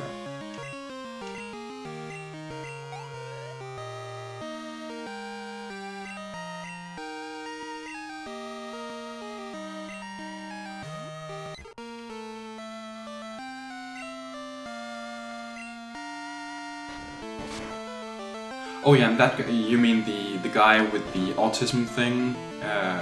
He even himself withdrew that scientific paper.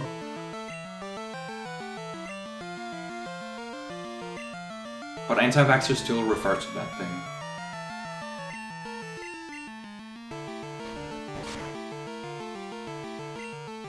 It's ridiculous.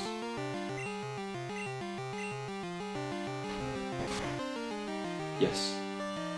Very stupid, yeah.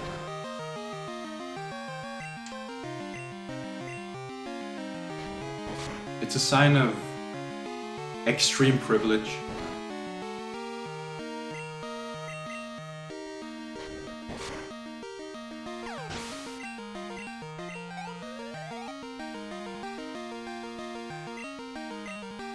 I think in English, you would call those kinds of parents helicopter parents. Is that not what you call them? In Danish, we call them curling parents, because if you know the sport curling, you always sweep in front of the stone. The stone being the kid, and the parents sweeping just in front of them, so there's no no friction. You prefer the Danish one? Yeah, it's quite funny. It's so fitting, yeah.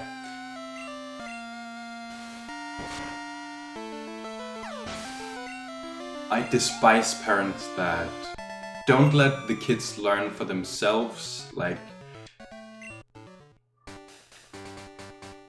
it's not healthy for the kids to just have every single problem solved for them.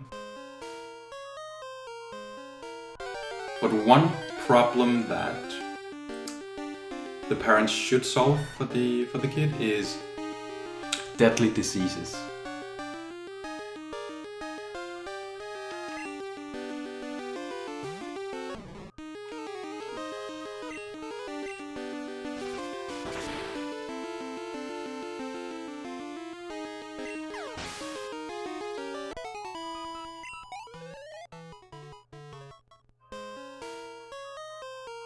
I read that I think it was 16. There were 16 times more people who caught measles in 2018 compared to 2016 worldwide.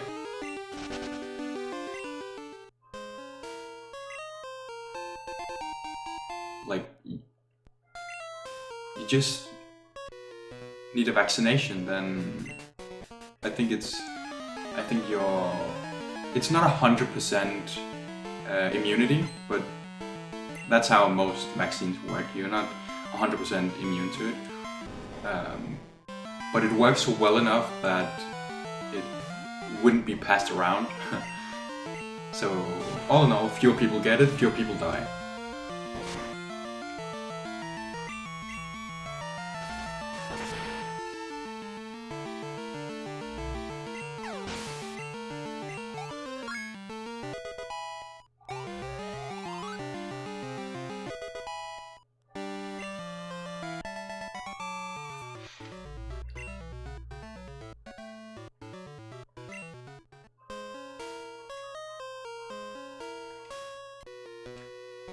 Yeah, scary stuff.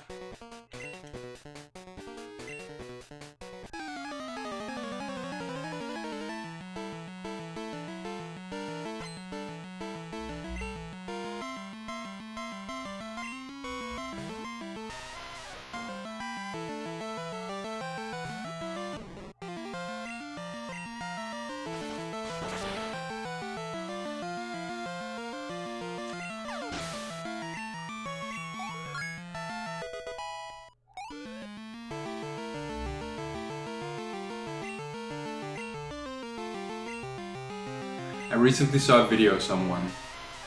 It was a conversation, I don't remember who it was,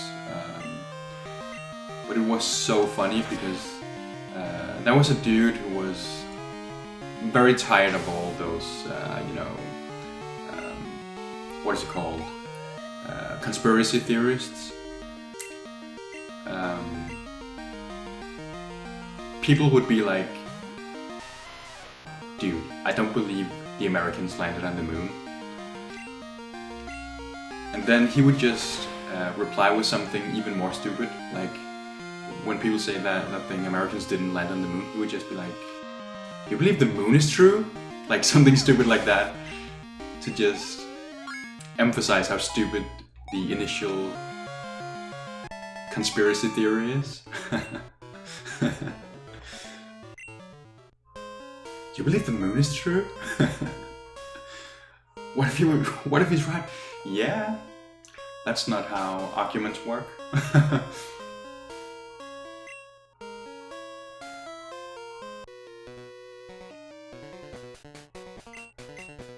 Moon is a lie.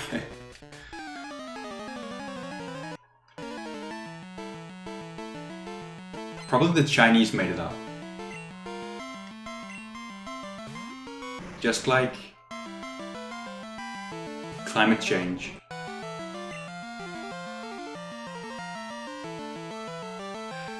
Does growth increase the attack? Or what is it?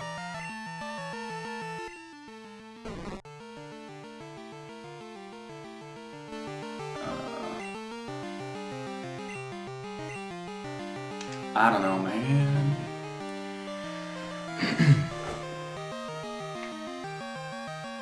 I'll give it a go. Oh, special attack, so it doesn't matter.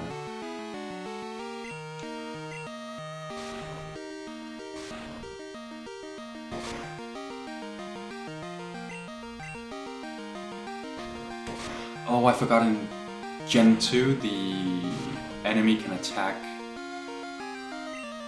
between reps. Oh.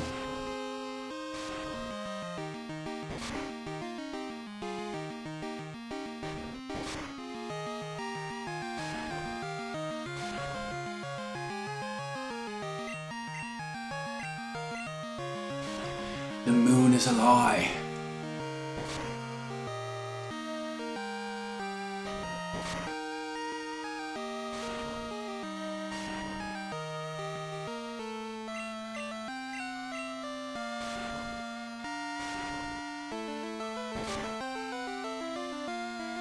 It's a projected image on the sky dome.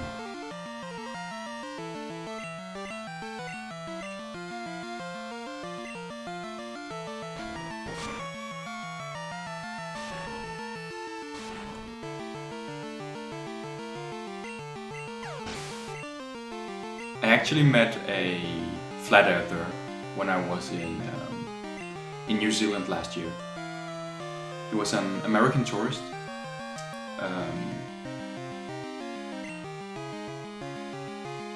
Climate change deniers are not too far from flat earthers. That is true, because climate change is a fact. Like, it's a fact so far that climate is changing more rapidly than almost ever before. So that's a fact like gravity. Actually, the best explanation is to compare it to gravity. There's the fact, gravity, that when I hold up a pen and let go of it, it falls down every single time. That's a fact. Then there is the theory of gravity, which is the explanation for why the pen always falls when I let go of it. And that's the same thing with climate change. There's the fact that there is climate change, and then there's the explanation, like the theory of climate change.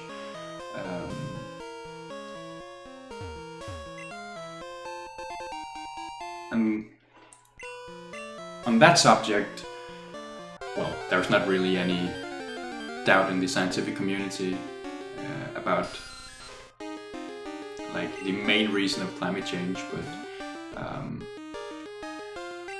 the main reason of climate change is, of course, human stupidity.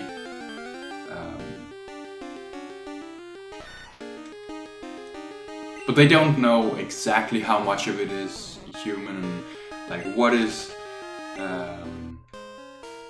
like there is also some like methane like from cows and such. And there are some methane air pockets in the Antarctic that actually, because of climate change, gets let out, and methane is far worse than CO2. But there is no doubt that the majority of climate change is because of, human activity.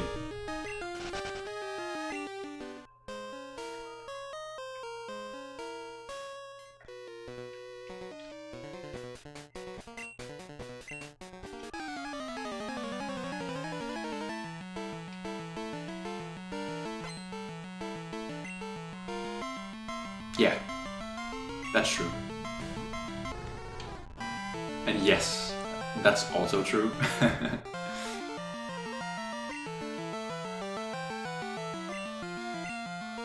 Agriculture is like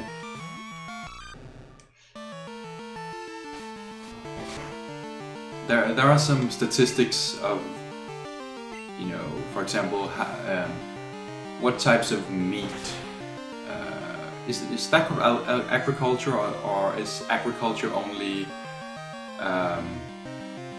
stuff that grows from the ground?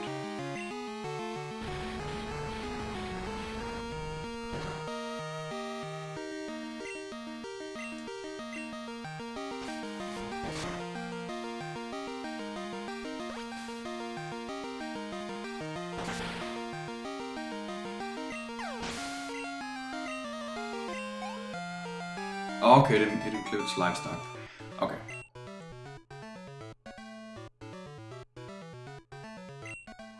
Yeah.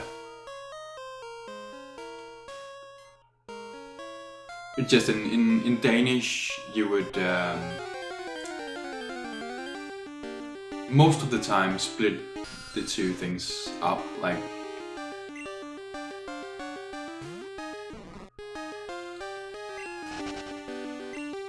there is the word landbrug, which is like directly translated, it's like use of the ground. That can cover both terms.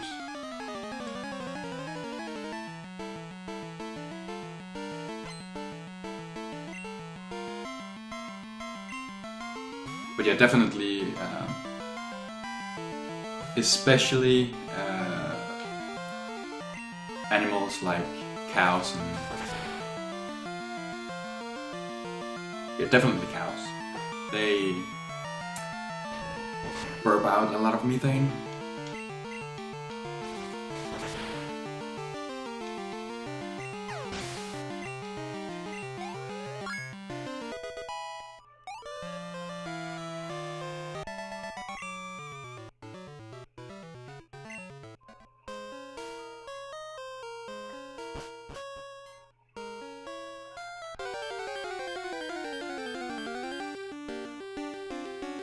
Honestly, I don't really do much to reduce my emissions.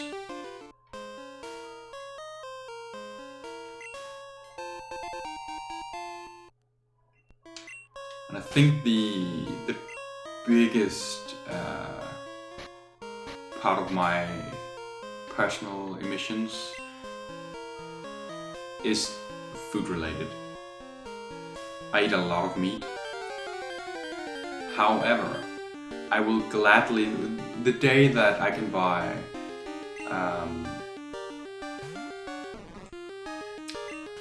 lab-produced meat, I will definitely buy that on the condition that that it actually tastes well. Like, for example, right now in my local supermarket you can buy, they call it chicken-free chicken or something like that. So basically what it is they took some plant products and mixed it in a way that it tastes like chicken, but it's not meat. What I would like is lab-grown meat, so it is actually meat, although it hasn't been on an actual animal, if you know what I mean.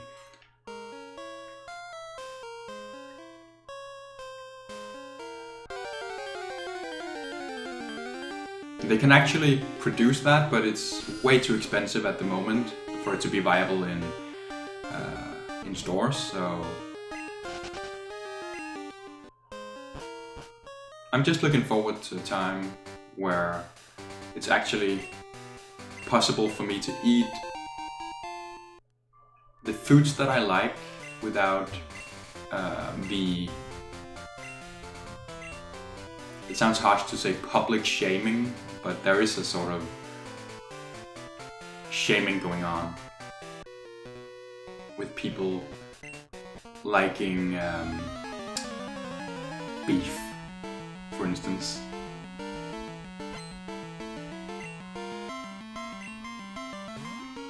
Yeah, chicken-free chicken, that's probably the most literal translation. Fuck that, man, I love beef. Yeah. Like, I don't mind eating more like animals that are less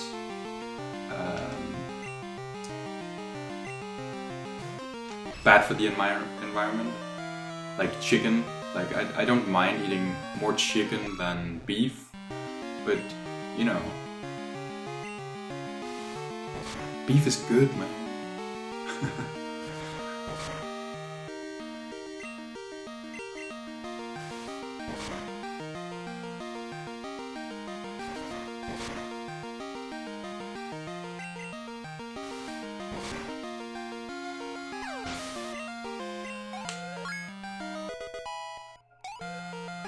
Oh, I think Totodile is evolving now. Yes.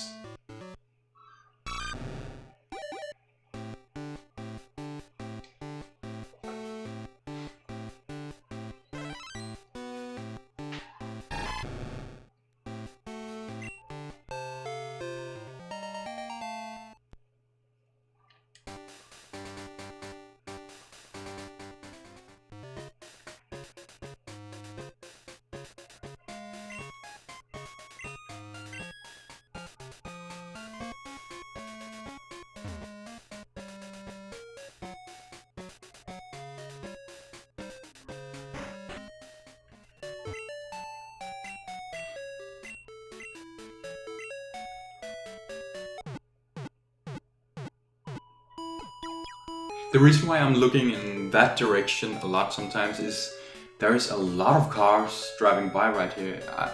This is, what is it called in English when it's a blocked road? Like, there is no way for people to actually drive through this road. It's like a dead end. A cul-de-sac. Oh, French.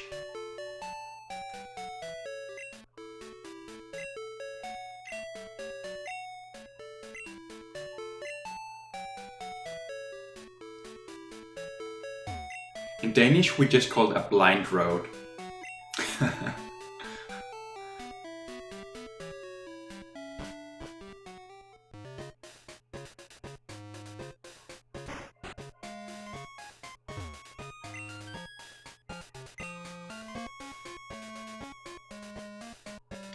Okay, I've got a lot of money now. Americans might just say dead end.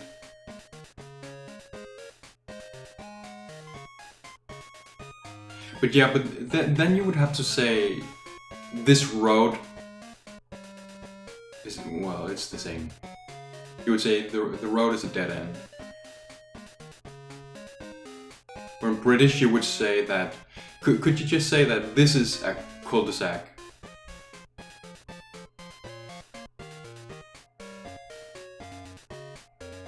Or do you say that this road is a cul-de-sac? I don't know. It's a cul-de-sac, yeah.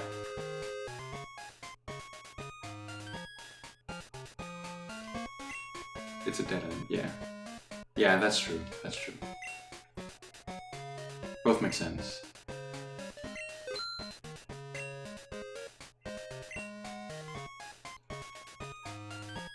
What do I need?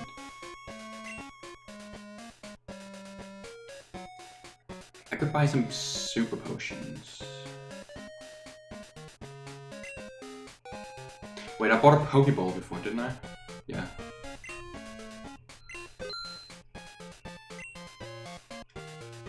Five of these. I do want 2 escape ropes. That's it.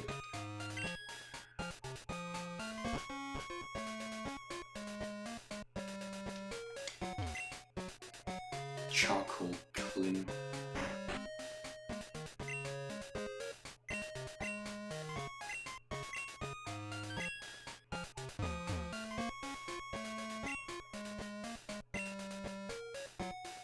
Alright, no problem, Hazard. Thank you for stopping by and being so active in chat. It makes, like, these 3 hours have, like, been flying away. Like,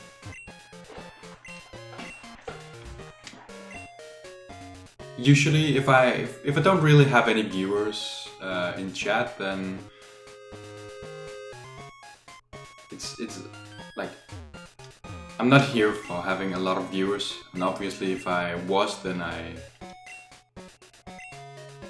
wouldn't be streaming anymore because, you know, you're the only one in chat. But anyway, I don't even know where I'm going with this, but thank you for watching.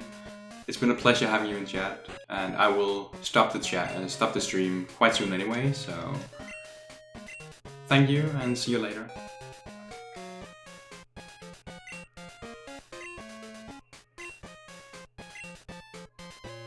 They'll come eventually, yeah, maybe, hopefully. See ya.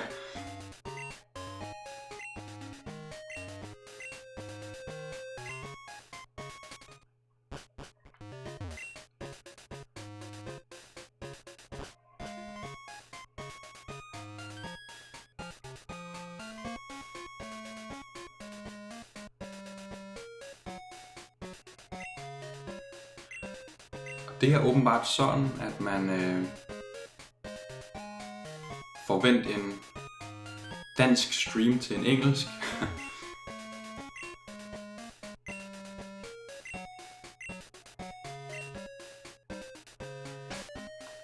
Jeg tror, jeg gemmer her.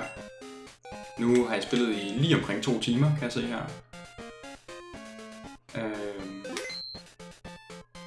Ja. Der er ikke så meget mere at sige til det, andet end at det var en rigtig fed stream med et par nye followers. Ja, jeg håber I kigger med næste gang. Og jeg synes, at I skal tage et kig på N-Clubs channel her i aften, hvor at Niklas, også kendt som Zone, også kendt som Kogitonobus, kan bare have mange navne, streamer The Legend of Zelda Breath of the Wild. Jeg ved ikke helt præcis, hvad det er, at han kommer til at spille i spillet, altså om det bliver noget Master Mode, eller om det bliver whatever. Det finder vi ud af, det bliver i hvert fald rigtig hyggeligt. I må have det rigtig godt derude, og vi ses forhåbentlig snart til noget mere Backlog Adventure. Hej.